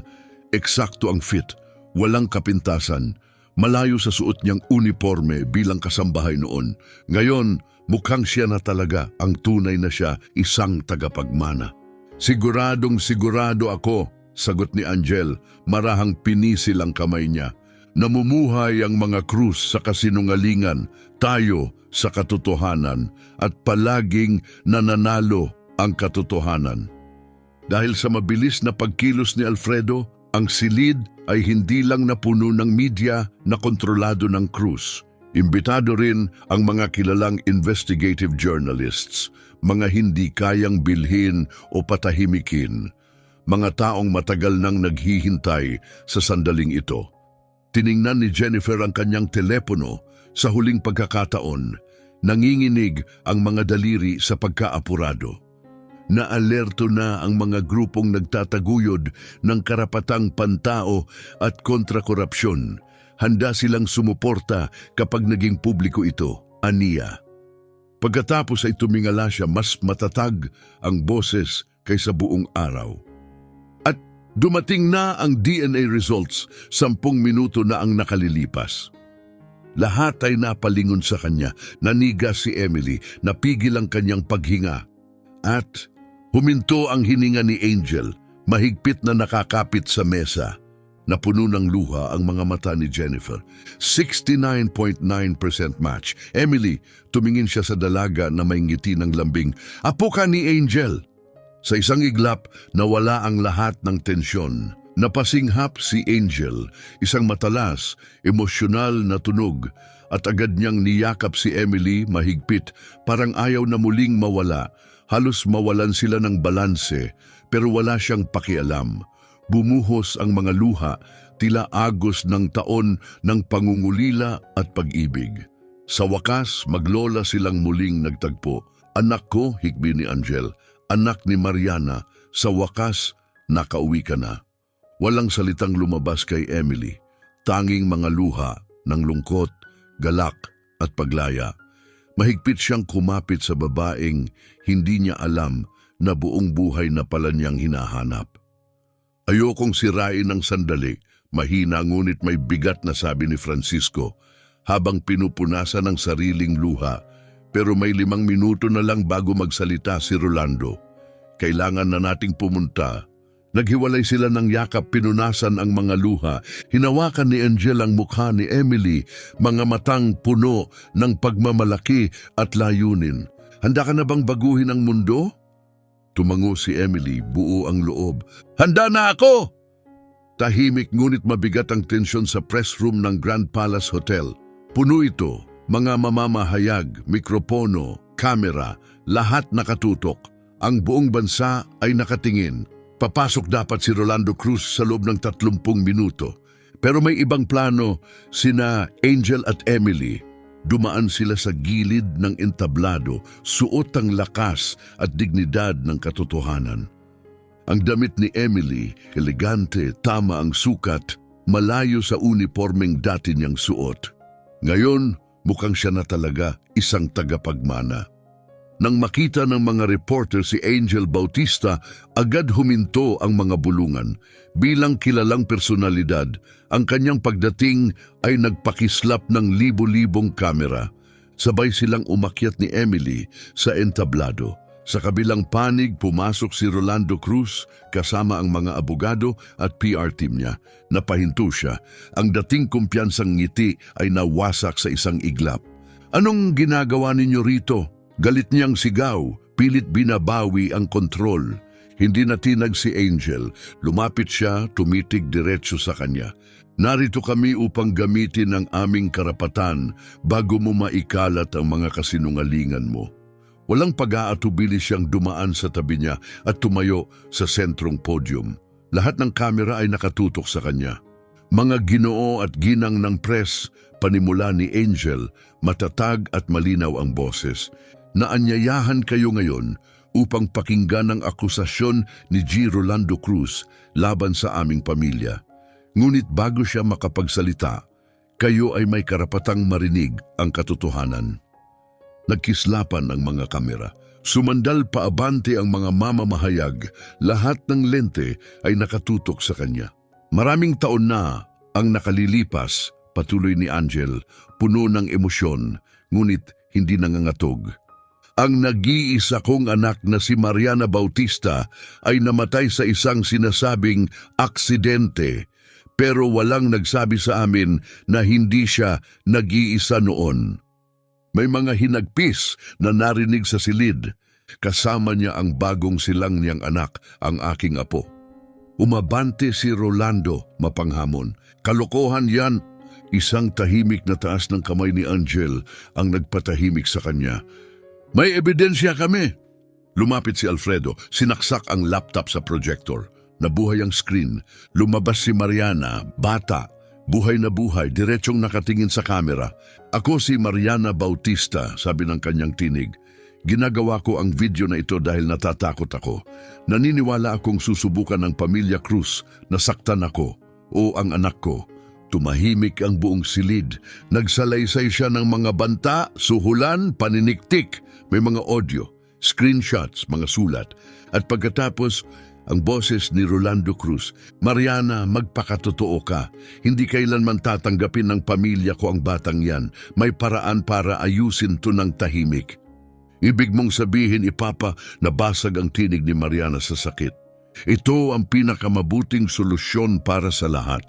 Bibigyan ka namin ng kabayaran. "Hindi!" sigaw ni Mariana. "Anak natin to!" Kung ganon, humanda ka sa mga kahihinatnan. Biglang naputol ang recording. Nagkagulo ang silid. Nagbulungan ng press. Nanigas si Rolando, maputlang maputla. Ang mga abogado niya ay nagpapanik. Bumalik si Angel sa mikropono. "Namatay ang anak ko sa pagtatanggol sa anak niya. Ngunit dahil sa milagro at sa lakas ng mabubuting tao, nabuhay ang batang iyon. Itinago, pinalaki sa lihim. At ngayon, nandito na siya." Lumapit si Emily, kabado ngunit matatag. "Ako si Emily Flores," anya, malakas at malinaw ang tinig. "Iyon ang pangalang kinagisnan ko. Ngunit ang tunay kong pangalan, ang isinulat ng aking ina, gamit ang kanyang dugo, pag-ibig at katotohanan, ay Mariana Angel Bautista Cruz." Itaas niya ang DNA results. Ito ang opisyal na resulta mula sa 3 independent na laboratorio. Pinatutunayan nito na ako ang anak ni Mariana Bautista at ni Rolando Cruz. Sumabog ang silid sa tanong at kamera. Ang mga abogado ni Rolando ay nagsisigaw, "Peke yan! Pwede niyang gawing peke!" Pero wala nang nakikinig sa kanila. Lumabas na ang katotohanan, nagbago na ang kwento, at tuluyan nang nawala sa mga Cruz ang kontrol. "Maaari bang mapatunayan ang mga resulta na yan?" Sigaw ng isa sa mga abogado ni Rolando. Maingat na humakbang si Alfredo palapit. "Siyempre, nandito ang orihinal na DNA reports. Malaya ang sinumang independent lab na suriin ang mga ito." "G. Cruz," sigaw ng isang mamamahayag, "tinakot mo ba si Mariana Bautista?" "Alam mo ba ang tungkol sa pagbubuntis?" sigaw ng isa pa. "Planado ba ng pamilya mo ang aksidente?" Itinaas ni Rolando ang 2 kamay, halatang natataranta. Ito ay pautal-utal niyang sambit. "Nalilito lang ang babaeng yan. Maaring peke ang mga recordings na yan na edit." "Kung ganon, patunayan mo," sagot ni Angel mula sa podium. "Magpa-DNA test ka. Kung sigurado kang hindi anak mo si Emily, hayaang ang agham ang magsalita." Nagalinlangan si Rolando at nakita iyon ng lahat. Ang lalaking pumasok na puno ng yabang at kumpiyansa ngayon ay unti-unting nadudurog. "Hindi ko mapaniwalaan to," bulong niya, halos hindi marinig. Iba na ang tinig niya ngayon, hindi malamig, kundi basag. "Mariana," usal niya, "Diyos ko, Mariana." Umupo siya, inilubog ang mukha sa mga palad. Lumapit ang kanyang legal team, pero itinaboy niya ang mga ito. "Mahal ko siya," sabi ni Rolando. Boses ay basag, walang pagtatago. "Tunay na minahal ko siya. Pero sinabi ng pamilya ko, kapag hindi ko tinapos ang relasyon, puputulin nila ako. Mawawala lahat ng pinaghirapan ko." Sa kabilang panig ng entablado, pinanood siya ni Emily. Isang lalaking hindi niya kailanman nakilala, ngayon ay gumuho sa harap ng buong mundo. Nararamdaman niya ang galit, pero may mas masalimuot na damdamin din. Isang kakaibang anyo ng awa. Nang sinabi niyang buntis siya, patuloy ni Rolando, "Nagpanik ako. Hindi ako ang nagbanta sa kanya. Ang ama ko. Sinabi niya na aayusin ito. Walang masasaktan." "Pero may nasaktan," maring sabi ni Angel, puno ng galit. "Pinatay ang anak ko." Tumingala si Rolando, may mga luhang dumadaloy sa kanyang mukha. "Hindi ko alam na sasaktan siya. Sumpa ko. Akala ko matatakot siya at aalis ng bansa. Nang makita ko ang katawan niya sa ospital, gusto ko ring mamatay." At gayon pa man, sa wakas ay nagsalita si Emily. Boses ay buo at malinaw. nanatili kang tahimik. Hinayaan mong isipin ng mundo na patay ako. Hinayaan mong makalimutan ang pangalan ng ina ko. Hinayaan mong lumaki akong walang alam kung sino ako. Mukhang wasak na si Rolando dahil kung nagsalita ako, sagot niya, pinangako ng ama ko na wawasakin niya ako at pati ang anumang iniwang pamana ni Mariana. Ang pamana niya, mariing sabi ni Angel, ay winasak ng katahimikan mo, ng takot mo, ng kasinungalingan ng pamilya mo. Sa sandaling iyon, bumukas ang pinto. Isang lalaki ang pumasok, matanda, makapangyarihan ng tindig, bihis na bihis. Ang mismong presensya niya ay nagbago ng enerhiya sa silid. Lumapit ang security team pero agad tumigil. Walang nangahas, humarang. Tama na Rolando, malamig at mabigat ang boses ng matanda. Huwag mo nang ipahiya ang pamilya. Si Don Jose Cruz, bulong ni Alfredo, ang patriarka. Lumakad si Don Jose sa entablado, may tahimik ngunit autoritatibong kilos. Hindi niya pinansin ang media, hindi rin ang kaguluhan. Huminto siya sa harap ni Emily, tinitigan siya parang may hinahanap. Ikaw, wika niya sa wakas, mata mo ang kay Mariana pero ang Cruz yan. Tinaas ni Emily ang baba. Babantaan mo rin ba ako tulad ng ginawa mo sa nanay ko? Ngumiti si Jose, mapait. Hindi, gagawin ko ang isang bagay na bihira kong gawin. Aamin ako sa pagkakamali. Huminto ang lahat ng hininga sa silid. Si Mariana Bautista ay isang pambihirang babae. May prinsipyo, talino, at masyadong magaling para sa anak kong si Rolando. Bagamat matatag ang boses niya, may bahid ng pagsisisi. Nang malaman kong buntis siya, tinuring ko siyang banta sa imperyong itinayo ko, kaya inutusan ko ang mga tauhan ko na takutin siya.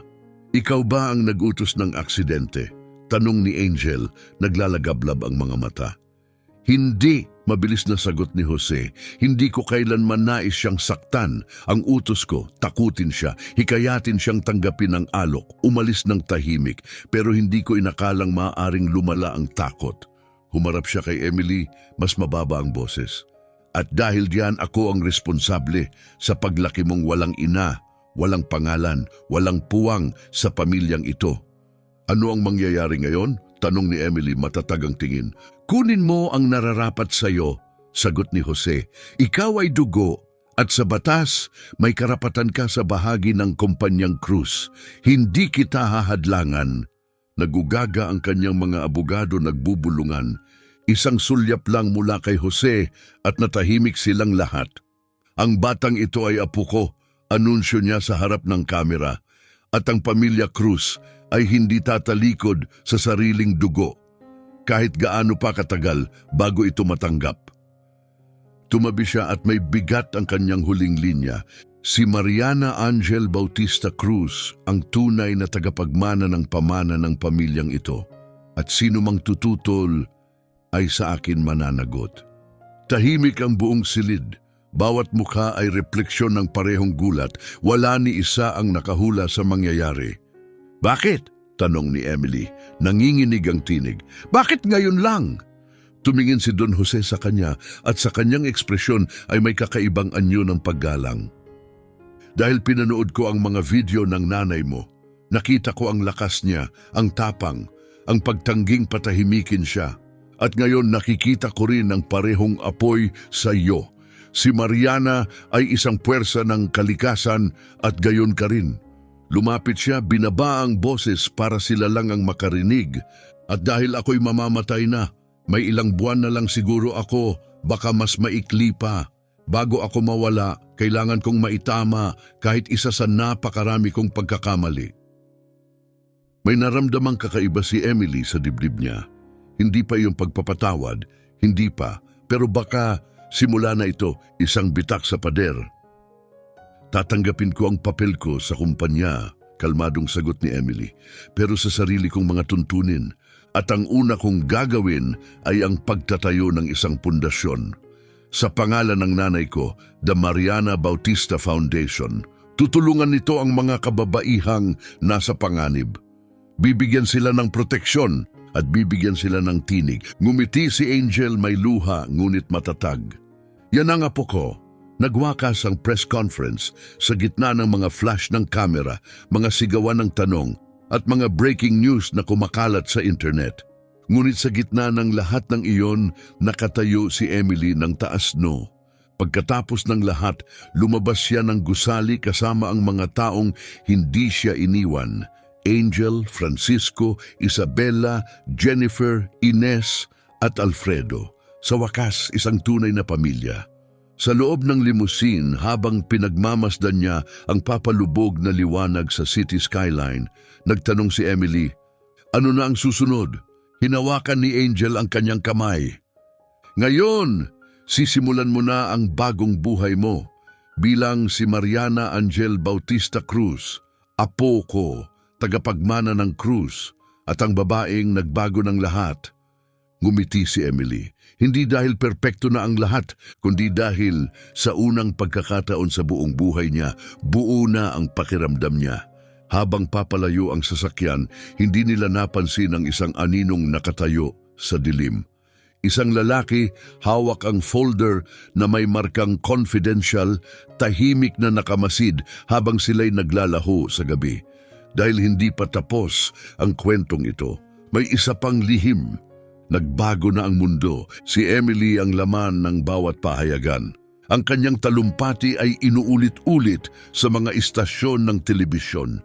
Mga dyaryo ang naglathala ng kanyang larawan na may mga salitang hustisya, tagapagmana, iskandalo. Gumuho ang Cruz Empire, bumagsak ang stocks, tumakas ang mga investors. At sa kauna-unahang pagkakataon, ang apelyidong Cruz ay ginigiit, hindi sinasamba.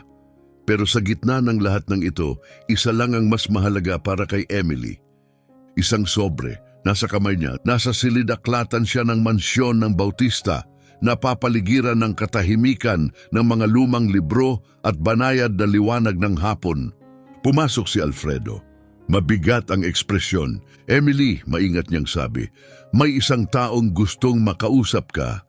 Matagal na siyang naghihintay at sa palagay ko, ngayon na ang tamang oras." Bumukas ang pinto, napahinto ang paghinga ni Emily. Ito ang lalaking nakita niya sa dilim, sa labas ng press conference. Matanda na, maayos ang pagkakasuot ng buhok, malalim ang mga mata, puno ng mga lihim. Hawak niya ang isang lumang leather briefcase, parang sagrado ang laman. "Ako si Dr. Hector Ramirez," mahinahong sabi niya. "Ako ang doktor ng iyong ina sa mga huling linggo ng kanyang buhay." Nanginginig ang boses ni Emily. "Nandoon ka? Kasama niya?" Tumango siya, namumuo ang luha sa mga mata. Hanggang sa huling hininga niya at sa mga huling sandali, may ipinakiusap siya sa akin, isang bagay na dala-dala ko sa loob ng mahigit 2 dekada.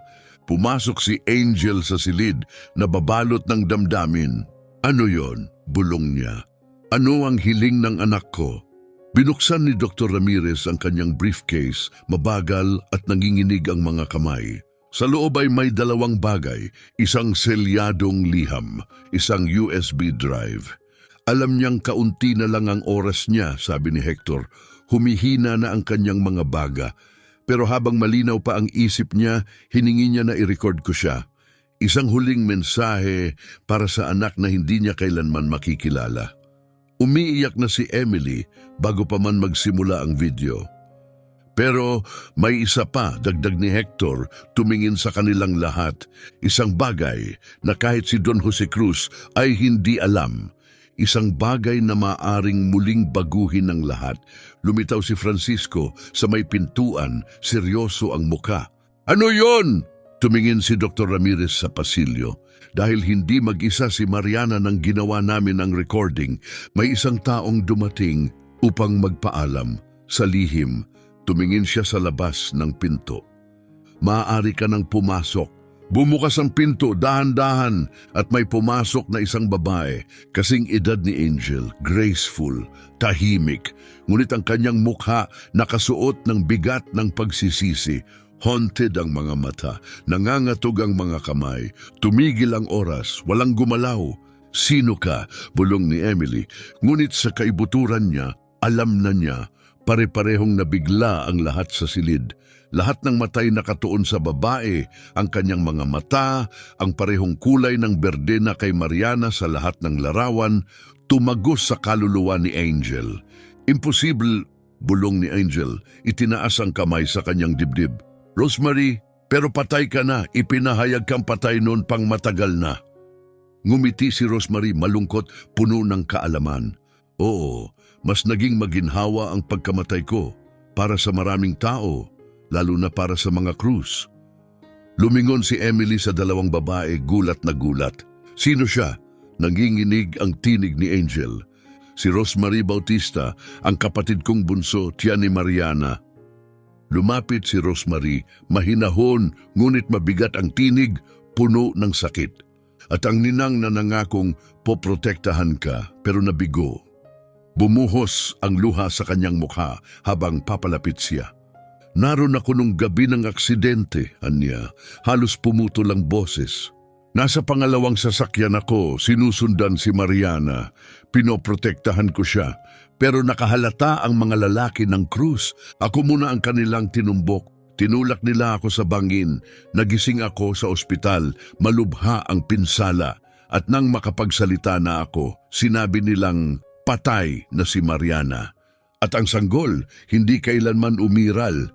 Lumapit si Angel, tinig ay garalgal. Hinahanap ka namin, hindi kami sumuko. Bakit hindi ka bumalik? Lumuhod si Rosemary sa harap ni Emily dahil tinakot nila ako. Sabi nila, kapag lumabas akong buhay pala, papatayin nila ang bata. Kapag nagsalita ako, tatapusin nila ang sinimulan nila. Hinawakan niya ang mga kamay ni Emily. Kaya ako naglaho, binago ang pagkakakilanlan, namuhay sa dilim, pero hindi ako kailanman tumigil sa pagbabantay sa iyo. Nanginginig ang labi ni Emily. Nandun ka? Oo, hikbi ni Rosemary. Tiniyak kong may sapat si Rosa.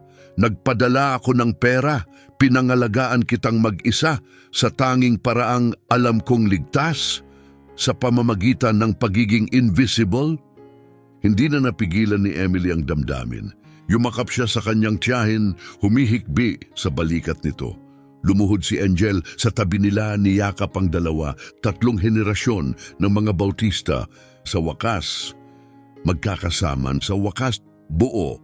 Si Francisco ay nakatayo sa likod, luhaan din, pero sa ilalim ng dalamhati, matigas ang kanyang mukha, puno ng pokus, ng layunin. Tama na, Marinyang sabi. Sobra na ang kinuha ng mga Cruz. Kinuha nila si Mariana, halos nakuha nila si Emily.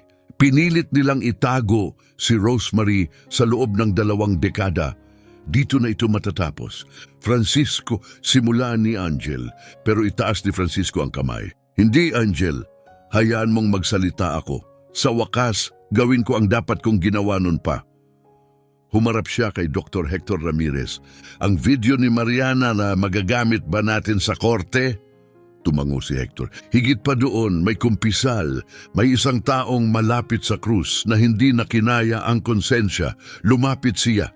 Ito ang ebidensyang magpapabagsak sa kanila. Ipinasok niya ang USB sa laptop at sumindi ang screen. Si Mariana, maputla, nakakabit sa mga makina, pero maganda pa rin. Matatag, may apoy sa kanyang mga mata. Hello, munting Mariana, mahinang sabi niya. Tinig ay nanginginig. Kung pinapanood mo ito, ibig sabihin nabuhay ka. Ibig sabihin may kabuluhan ang sakripisyo ko. Napaluhod si Emily, ngunit sinalo siya ni Angel habang umiiyak. Noong araw ng aksidente, maaari akong pumili ng ibang daan, patuloy ni Mariana. Pwede kong tanggapin ang pera, maglaho. Pero hindi ko ginawa dahil karapat-dapat ka sa mas maganda, sa buhay na totoo, sa buhay na walang takot. Huminto siya para huminga, bawat salita ay laban. Pinili kong tumakbo. Pinili kong lumaban, pinili kong ipaglaban ka hanggang sa huling hininga at nang lumipad ang kotse sa bangin, ang tanging nasa isip ko ay mailigtas ka. Umiiyak na rin si Mariana sa screen. Hindi ko alam kung sino ang magpapalaki sa'yo. Hindi ko alam kung saan ka lalaki. Pero alam ko, lalaki kang matatag. Alam kong magiging pambihira ka. Bahagyang gumalaw ang kamera. May isa pang lalaking lumitaw. Bata pa. Hawak ang kamay ni Mariana, umiiyak. Sino yon? Tanong ni Emily, halos hindi makahinga. Sumagot si Hector, may galang ang tinig. Si Alejandro Torres, ang driver ni Mariana, ang lalaking tahimik na nagmahal sa kanya. Sa loob ng maraming taon, tiningnan ni Mariana si Alejandro sa video na may paglingap. Si Alejandro ang nagtangkang iligtas ako noong gabing iyon. Humarap siya sa mga lalaki ng krus. Binarel siya habang ako'y pinoprotektahan. Napasinghap si Emily. Binarel? Anong nangyari sa kanya? Siya ba... Buhay siya, sagot ni Hector. Pero pinatago nila siya, tinakot siya. Kapag nagsalita, papatayin siya. Siya ang lumapit sa akin kamakailan. Siya ang nagsabi, panahon na. Kumislap ang mata ni Angel. Nasaan siya ngayon? Kailangan kong magpasalamat sa kanya. Mahinang wika ni Angel. Nanginginig ang boses. Sa pagtatangkang iligtas ang anak ko, muling bumukas ang pinto. Isang lalaki ang pumasok, may bahagyang pilay sa lakad, mga peklat sa braso, mga bakas ng isang nakaraan na halos kumitil sa kanya. Nang makita niya si Emily, agad na puno ng luha ang kanyang mga mata. Mata mo, ikaw ang may mata niya, sabi ni Alejandro, boses ay basag. Eksaktong gaya ng kay Mariana, parang muli ko siyang nakita. Dahan-dahan siyang lumapit, parang lumalapit sa isang sagradong alaala. Mula sa bulsa, kumuha siya ng maliit na puting kumot, may asul na burda. Ang parehong kumot na ginamit ni Mariana upang ibalot ang kanyang anak sa gabi ng aksidente. Ibinigay ko ito kay Dr. Isabela, paliwanag ni Alejandro, marahang iniabot ito kay Emily. Nagmakaawa ako na itago kanya, dalhin ka sa lugar kung saan hindi ka mahahanap ng mga krus. At ginawa niya, bulong ni Emily, idinampi ang kumot sa mukha. Wala na itong amoy, pero may init pa rin. May alaala, may pag-ibig. May isang hiling lang si Mariana, sabi ni Alejandro, dahan-dahang lumuhod sa harap niya. Ipangako kong sasabihin sa anak niya ang totoo. Na siya ay minahal, na siya ay ginusto, na siya ang pinakamagandang nangyari sa buhay ng ina niya. Tumingala siya, basang-basa ang mga mata, at gusto kong malaman mo rin ito. Hindi namatay si Mariana na takot, namatay siyang payapa. Dahil alam niyang ligtas ka, alam niyang nagtagumpay siya, na ang pag-ibig ay nanaig. Lumuhod si Emily at niyakap siya. Humikbi sa kanyang balikat. Salamat, bulong niya. Salamat sa lahat sa pagtatangkang iligtas siya sa pagliligtas sa akin. Tahimik ang buong silid, maliban sa tunog ng pag-iyak. Angel, umiiyak sa yakap ni Rosemary. Francisco, nakayuko, tinatakpan ng mukha. Ines at Isabela magkayakap, nanginginig sa damdamin. At si Dr. Hector tahimik na nagpupunas ng luha gamit ang panyo. Ngunit hindi pa tapos ang video, muling nag-flicker ang screen. Si Mariana uli. Ngayon mas mahina, malapit na sa wakas. Ang boses niya ay mahina, ngiti pagod ngunit puno pa rin ng pag-ibig. Mariana, munting isa, bulong niya. May isa pa akong kailangang ipabatid, isang bagay na tanging ikaw lamang ang maaaring magdala. Tumahimik ang buong silid, walang humihinga. Noong araw na isinilang kita, 3 oras kitang hinawakan. At sa 3 oras na yon, inawitan kita. Ang parehong awit na inawit ng nanay ko sa akin. Ang awit na sana'y awitin mo rin sa anak mo, balang araw. At sa huling lakas niya, kumanta si Mariana. Tulog ka, irog. Tulog ka, liwanag. Naway bantayan ka ng mga anghel ng kanilang pag-ibig. Napahikbi si Angel at napaupo. Ang kantang yan ang lulabay ng pamilya natin. Kanta ng lola ko sa akin at kinanta ko kay Mariana. Kinanta rin ni Mariana sa akin, bulong ni Emily, namamangha. Kinanta yan ni Rosa sa akin gabi-gabi. Sabi niya, hindi niya alam kung saan niya natutunan, basta't parang may boses na bumulong sa kanya sa panaginip. Kinanta nga niya sa iyo, sabi ni Rosemary, mahina. Sa huling mga oras, bago kanya pakawalan, hinawakan kanya, inawitan kanya, paulit-ulit. Naging bahagi na iyon ng pagkatao mo, na itanim ng malalim. Ngumiti si Mariana sa screen sa huling pagkakataon at ipinikit ang mga mata. Palagi kang nasa puso ko, Mariana, mahina niyang wika. Mga huling salita niya na nagitim ang screen. Katahimikan, sagrado, banal, di magambala. Lahat ng tao sa silid ay hayagang umiiyak, luha ng dalamhati, ng paghilom, ng koneksyon sa paglipas ng panahon. Tumayo si Emily, marahang pinisil ang kumot sa kanyang dibdib, mahina ang tinig. Gusto kong puntahan ang puntod niya, dalhan siya ng bulaklak, sabihin sa kanya na nasa bahay na ako. Kung ganun, tara na, sagot ni Angel, hawak ang kamay niya. Pumunta tayo, lahat tayo, bilang pamilya. Pero bago pa sila makagalaw, lumapit si Francisco. May kailangan akong gawin, isang bagay na dapat matagal ko nang ginawa. Tumingin siya kay Emily, diretso, tapat. Maghahain ako ng formal na kaso laban sa pamilya Cruz. Hindi bilang bautista, hindi para protektahan ng negosyo, kundi bilang lolo mo. Bilang isang lalaking sa wakas, pinili ang tama kaysa sa ligtas. Mabilis na lumingon si Angel. Francisco, ibig sabihin niyan, digmaan yan, buo malawak na giyera sa mga Cruz. Kung gayon, hayaan mong magkagiyera, sagot ni Francisco, walang bakas ng pag-aalinlangan. Sobra na ang katahimikan ko, ayoko nang maging kakutsaba, ayoko nang matakot. Lumuhod siya sa harap ni Emily, basag ang boses. Hindi ko na maibabalik ang mga panahong nawala, hindi ko na mabubura ang mga pagkukulang, pero kung pahihintulutan mo ako, gugugulin ko ang natitirang buhay ko sa pagiging lolo na nararapat sa'yo. Yumakap si Emily sa kanya, walang salita, tanging kapatawaran. Tumayo sila sa sementeryo, 2 puntod. Isa para kay Mariana, isa para kay Rosa, ang babaeng nagbigay sa kanya ng buhay. At ang babaeng nagbigay sa kanya ng buhay na may pagmamahal. Inilapag ni Emily ang rosas sa bawat puntod. Lumuhod siya sa gitna nila, hawak ang puting kumot sa dibdib.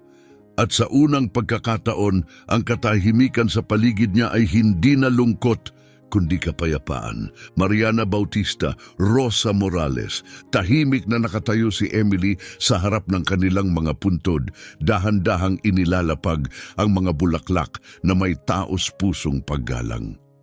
Salamat, Mama Mariana, bulong niya, ang tinig ay banayad, ngunit hitik sa damdamin, sa pagbibigay ng buhay. At salamat, Mama Rosa, sa pagbibigay ng pagmamahal. Bitbit ko kayo palagi, habang buhay. Maingat na idinampi ni Angel ang kamay sa lapida ni Mariana. Nahanap ko na siya, mahal ko, mahinang sabi. Naibalik ko na ang anak natin sa tahanan, makakapahinga ka na. Lumuhod si Rosemary sa tabi nila, nanginginig sa emosyon. Patawad kapatid, hikbi niya. Patawad sa kahinaan ko noon, pero kailanman ay hindi nawala ang pagmamahal ko sa iyo. Nakahiwalay ng kaunti si Alejandro, ang mukha ay inukit ng taon ng sakit at alaala. Ginawa ko ang lahat, binibining Mariana, mahinang sabi niya, sana ay naging sapat iyon. Pababa na ang araw, binabalutan ng gintong liwanag ang mga puntod. Maingat na umaawit si Emily. Tulog na, Sinta. Tulog na, araw. Bantayan ka ng mga anghel sa kanilang pag-ibig. Ang kanyang tinig ay sumabay sa hangin, banayad, sagrado, isang lulabay na nilakbay ang panahon. At sa sandaling iyon, naramdaman nila isang katahimikan, isang presensya, parang nandoon si Mariana, nakangiti, pinagmamasdan ng anak niyang buhay, sa wakas ay payapa. Isang itim na sasakyan ang nakaparada, tahimik, hindi gumagalaw. Sa loob nito, si Jose Cruz. Ang mukha niya ay walang mabasa, isang bangin ng damdamin. Inangat niya ang telepono. Handa ang lahat, malamig na utos. Panahon na upang wakasan ito, tuluyan. Nasa Bautista Mansion si Emily nang dumating ang mensahe. Si Jose Cruz, nais makipagkita. Walang abogado, walang guardias, siya lang. At ang apo niya, patibong ito, babala ni Alfredo. Ngunit si Angel, tila gulat din sa sarili ay nagsabi, tumawag siya sa akin kagabi. At may sinabi siya na hindi ko akalaing maririnig mula sa kanya. Ano? Tanong ni Emily. Sabi niya, sobrang dami ko ng kasalanan. Hayaan mong mamatay ako na may isa man lang na tama. Madaling araw, isang tahimik at halos walang laman na kafe. Nakaharap ni Emily ang pinakamaimpluwensyang lalaki sa buong bansa. Ngunit hindi siya mukhang makapangyarihan. Mukha siyang napagod, tao, maliit sa likod ng alamat. Salamat sa pagdating, mahinang sabi ni Jose. Itinulak niya ang isang makapal na sobre. Para sa iyo ito. Binuksan ni Emily mga legal na dokumento, mga papeles ng pagmamay-ari, isang liham. Ipinapasa ko sa iyo ang lahat ng kontrol sa Cruz Corporation, ani Jose. Ibig mong sabihin, hindi lang ang 30% na dapat ay sa akin? Hindi, sagot niya. Buong 51% na hawak ko, lahat sa iyo na. Bakit? Halos pumatak ang luha ni Emily dahil itinayo ko ang pamana ko sa takot, sa katiwalian, sa pananakit. At ayokong mamatay na iyon, ang tanging iniwan ko. Nakikita ko sa mata mo ang puso ng ina mo, mabubuo mo ito bilang isang bagay na may kabuluhan. Hindi ko alam kung kakayanin ko mag-isa, amin ni Emily. Hindi ka nag-iisa, sagot ni Jose. Nasa sobre rin ang listahan ng mga opisyal na malinis. Sila ang tutulong sa iyo. At ito ang pinakamahalaga, sabi niya, itinuro ang isa pang sobre. Lahat ng ebidensya. Lahat ng iligal na kasunduan, panunuhol, pagbabanta, sapat para pabagsakin ang kalahati ng mga bulok sa bansang ito. Bakit sa akin mo ito ibinibigay? Dahil ang mga lalaking humabol sa ina mo, buhay pa, nasa loob pa rin, at ikaw lang ang makakaganti, hindi sa galit kundi sa hustisya. Hindi ko na iligtas si Mariana, hindi ko na ibalik ang pagkabata mo, pero sisiguraduhin kong wala nang ibang magdaranas ng pinagdaanan mo. Paano si Rolando? Ang iba pa? Magpapatotoo si Rolando. Hindi siya makukulong, pero mawawala ang pangalan niya. Kailangan niyang tanggapin ang katotohanan. At ang iba? Ang iba'y lalaban, ang iba'y sasama, pero nasa iyo na ang kapangyarihan. Ikaw ang may hawak ng pangalan. Ngumiti siya, pagod pero totoo. Ikaw ang anak ni Mariana. Mas makapangyarihan yan kaysa sa kahit anong yaman. Gaano ka pa katagal? Marahang tanong ni Emily. Ilang linggo, sagot niya. Baka mas maikli pa. Kumakalat na ang cancer. Tumayo si Emily, hawak ang sobre. Tama ka, mahinang sabi. Hindi na natin mababago ang nakaraan. Pero pwede nating isulat muli ang kinabukasan. Pumikit si Jose, tumango. Kung gayon, gawin mo ang hindi ko nagawa. Sabihin mo ang katotohanan. Nagbigay si Jose ng tahimik at basag ng ngiti. Mas pipiliin kong mamatay na alam kong may nagawa akong isang mabuting bagay kaysa mabuhay pa ng 1 taon na pasan ang mga lihim na ito. Umabot si Emily sa ibabaw ng mesa at inilagay ang kamay niya sa ibabaw ng kamay ni Jose. Nagulat si Jose pero tinanggap niya ito. Salamat, payak niyang sabi, sa pagpili ng katotohanan kahit sa dulo na dumating. Nabasag ang boses niya. Hindi, Mariana, ikaw ang salamat sa pagbibigay sa akin ng pagkakataong maging mas mabuting lalaki sa wakas. Pagkalipas ng 3 linggo, iba na ang itsura ng mundo. Nagpatotoo si Rolando Cruz ng hayagan. Inilantad ang dekada-dekadang katiwalian na unti-unting binulok ang Imperyong Cruz mula sa loob. 12 ehekutibo ang naaresto. 3 makapangyarihang politiko ang nagbitiw. Tinawag ito ng media na pagsusulit ng isang henerasyon. Bumagsak ang lumang dinastiyang Cruz. Pero mula sa abo nito may ibang bumangon. Si Emily, na ngayon ay legal at hayagang kilala bilang Mariana Angel Bautista Cruz, ay binago ang kumpanya tungo sa isang panibagong anyo. Pinalitan niya ang pangalan nito ng Grupo Mariana bilang pag-alala sa alaala ng kaniyang ina. Misyon nito, etikal na pamumuhunan, pagiging bukas at tapat, at pagbibigay ng oportunidad sa mga isinantabi ng sistema. Ang unang malaking inisyatiba, mga microloan para sa kababaihang negosyante. lalo na sa mga nakaligtas sa pang-abuso at sa mga batang ina. At saka isinilang ang pundasyon, maliwanag at walang ulap ang umaga. Daan-daang tao ang nagtipon para sa seremonya ng pagbubukas. Kumislap ang mga kamera. Nakapila ang mga news van sa kalsada. Nakatayo si Emily sa harap ng pintuan ng Mariana Foundation, hawak ang malalaking seremonyal na gunting. Pero nakatuon ang mga mata niya sa unang hanay, sa mga kabataang babaeng kinakabahan habang naghihintay, mga nakaligtas, mga mandirigma, mga dalagang nagpapaalala sa kanya ng sarili niya. Ang lugar na ito, panimula ni Emily, malinaw at matatag ang boses, ay para sa lahat ng Mariana sa mundo, sa bawat babaeng pinatahimik dahil sa pagsasabi ng katotohanan, sa bawat inang pinilit pumili sa pagitan ng kaligtasan niya at ng anak niya, sa bawat taong ginawang hindi nakikita ng mga nasa kapangyarihan. Sa likod niya nakatayo ang mga taong lumaban para maisakatuparan ang araw na ito. Si Angel, pinupunasan ng mapupusngay na luha ng pagmamalaki.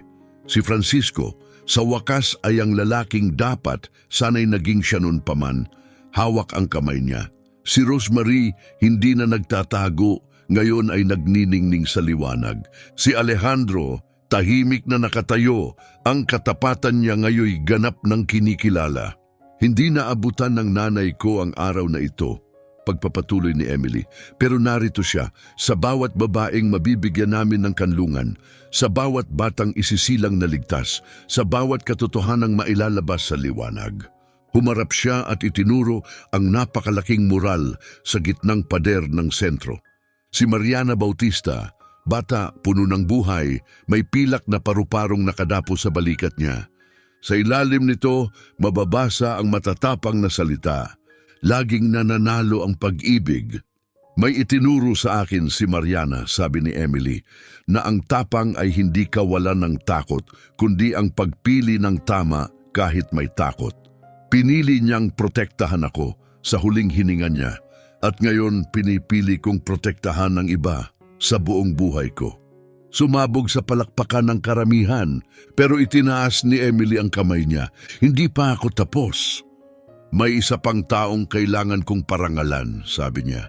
Ang babaeng nagpalaki sa akin, nagmahal sa akin, gumabay sa akin, nagprotekta sa akin noong hindi ko pa alam kung sino ako.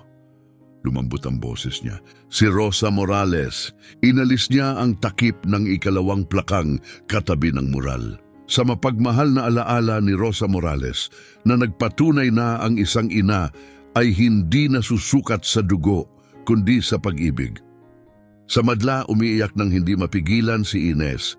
Tanggap na niya ang tungkulin bilang foundation director, ang pagtubos niya, ang pangalawang pagkakataon, ang paraan niya ng paglilingkod sa batang minsan niyang tinulungan itago.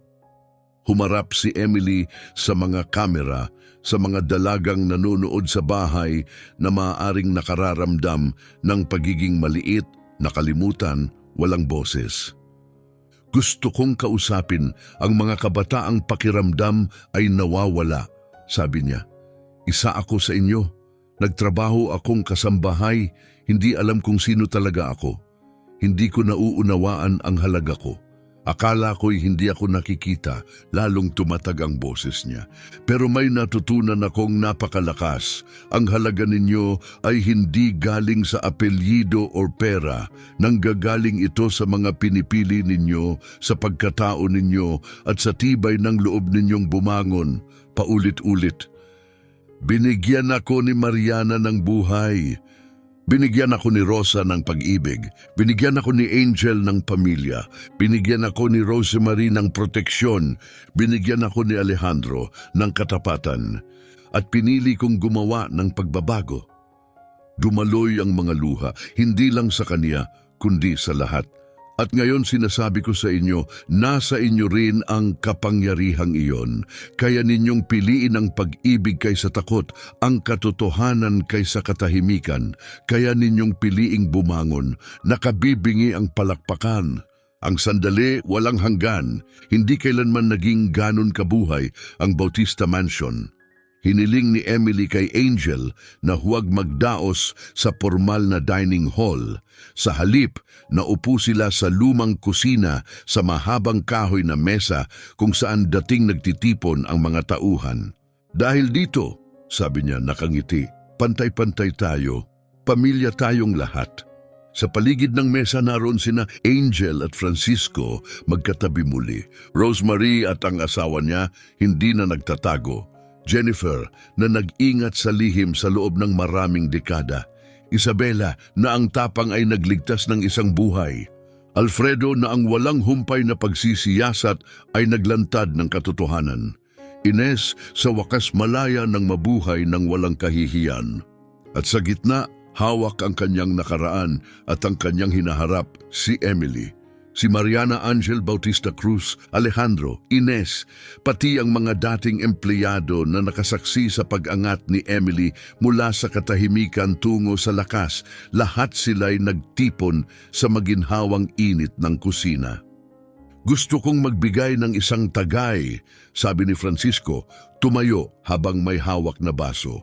Para kay Helena na nagturo sa atin na ang tunay na tapang ay ang pagprotekta sa mga taong mahal mo. Para kay Rosa na nagpakita sa atin na walang hangganan ang pag-ibig.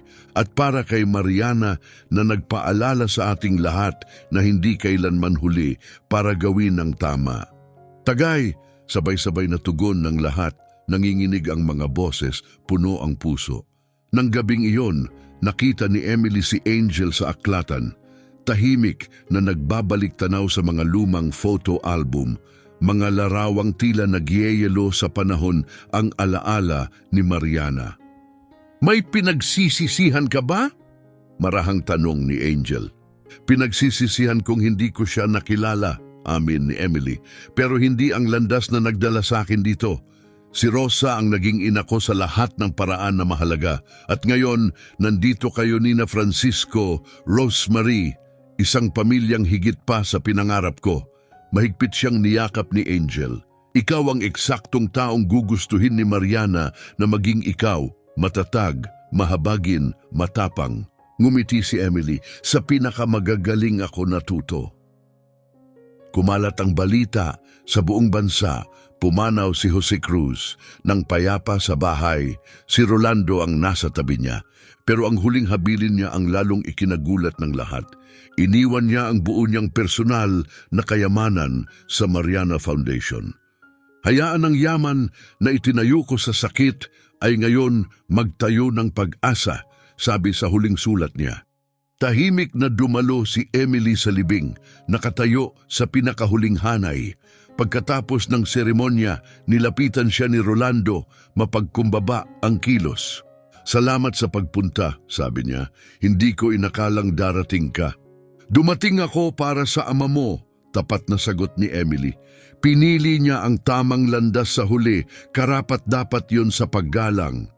Mapapatawad mo ba ako balang araw? Tanong ni Rolando, halos hindi makatingin sa kanya. Huminto si Emily saglit saka sumagot ng tapat. Hindi ko alam kung kaya ko, hindi ng buo, pero kaya kong piliing huwag hayaang ang puot ang magtakda kung sino ako. Mas pipiliin kong magtayo kaysa manira. Mas higit yan sa nararapat sa akin. Siguro, sabi ni Emily, pero naniniwala ang nanay ko sa pangalawang pagkakataon, kaya heto ang sayo, gamitin mo ng tama. Eksaktong 12 buwan matapos matagpuan ni Emily ang brotseng paru-paro, nakatulong na ang Mariana Foundation sa mahigit 500 babae. Nagbukas ito ng mga sentro sa 3 pang lungsod, binabago ang mga buhay, isang kwento sa bawat pagkakataon. Para markahan ang anibersaryo, nagdaos si Emily ng isang pagdiriwang. Inanyayahan niya ang bawat babaeng natulungan ng pundasyon kasama ang kanilang mga anak. Napuno ang bulwagan ng tawa, liwanag at pag-asa. Umakyat si Emily sa entablado, may hawak na gitara. Gusto kong ibahagi sa inyo ang something, sabi niya, nakangiti sa madla. Isang awitin na kinakanta ng nanay ko sa akin nung sanggol pa ako. Ipinasa sa bawat henerasyon ng mga kababaihang Bautista. Ngayon, gusto ko itong ipasa sa inyo at sa mga anak ninyo. Dahan-dahan siyang tumugtog, malambing ang tinig. Matulog ka, aking anak. Matulog ka, aking araw. Naway bantayan ka ng mga anghel sa lahat ng kanilang pag-ibig. Unti-unting sumabay ang mga tinig sa kanya. Una, ilang babae. Tapos 12 isang koro ng mga nakaligtas. Ina, anak, lahat sabay-sabay na umaawit. Nakahilig ang mga bata sa bisig ng kanilang mga ina. Bumuhos ang kapayapaan sa silid na parang isang pagpapala. Nakatayo si Angel sa gilid, dumadaloy ang luha sa pisngi niya. Nakita niya si Mariana sa tinig ni Emily, sa presensya nito, sa tapang nito, buhay ang pamana ng anak niya. Nakatayo si Emily sa ilalim ng mga bituin, hawak ang brotseng pilak na paru-paro, ngayon ay naayos, pinakinang at iningatan. Naging opisyal na simbolo na ito ng Mariana Foundation. Lumapit si Angel, marahang ibinaling ang isang shawl sa balikat ni Emily. "Anong iniisip mo?" tanong niya. Tumingala si Emily sa langit kung paano may isang napakaliit na bagay, isang brotsa, ang nagbago ng lahat. Paano ang isang maselan na bagay ay nagdala ng napakalaking bigat. Simbolo ng pagbabago ang paru-paro, bulong ni Angel. At ikaw, mahal ko, ginawa mong layunin ng sakit, lakas ang katahimikan, at pamana ang pagkawala. "Natuto ako kay Mariana," sabi ni Emily. "Ginawa niyang proteksyon ng takot, pag-ibig ang sakit, ang huling hininga niya, naging unang hininga ko." Marahang hinalikan siya ni Angel sa noo, ipinagmamalaki ka niya.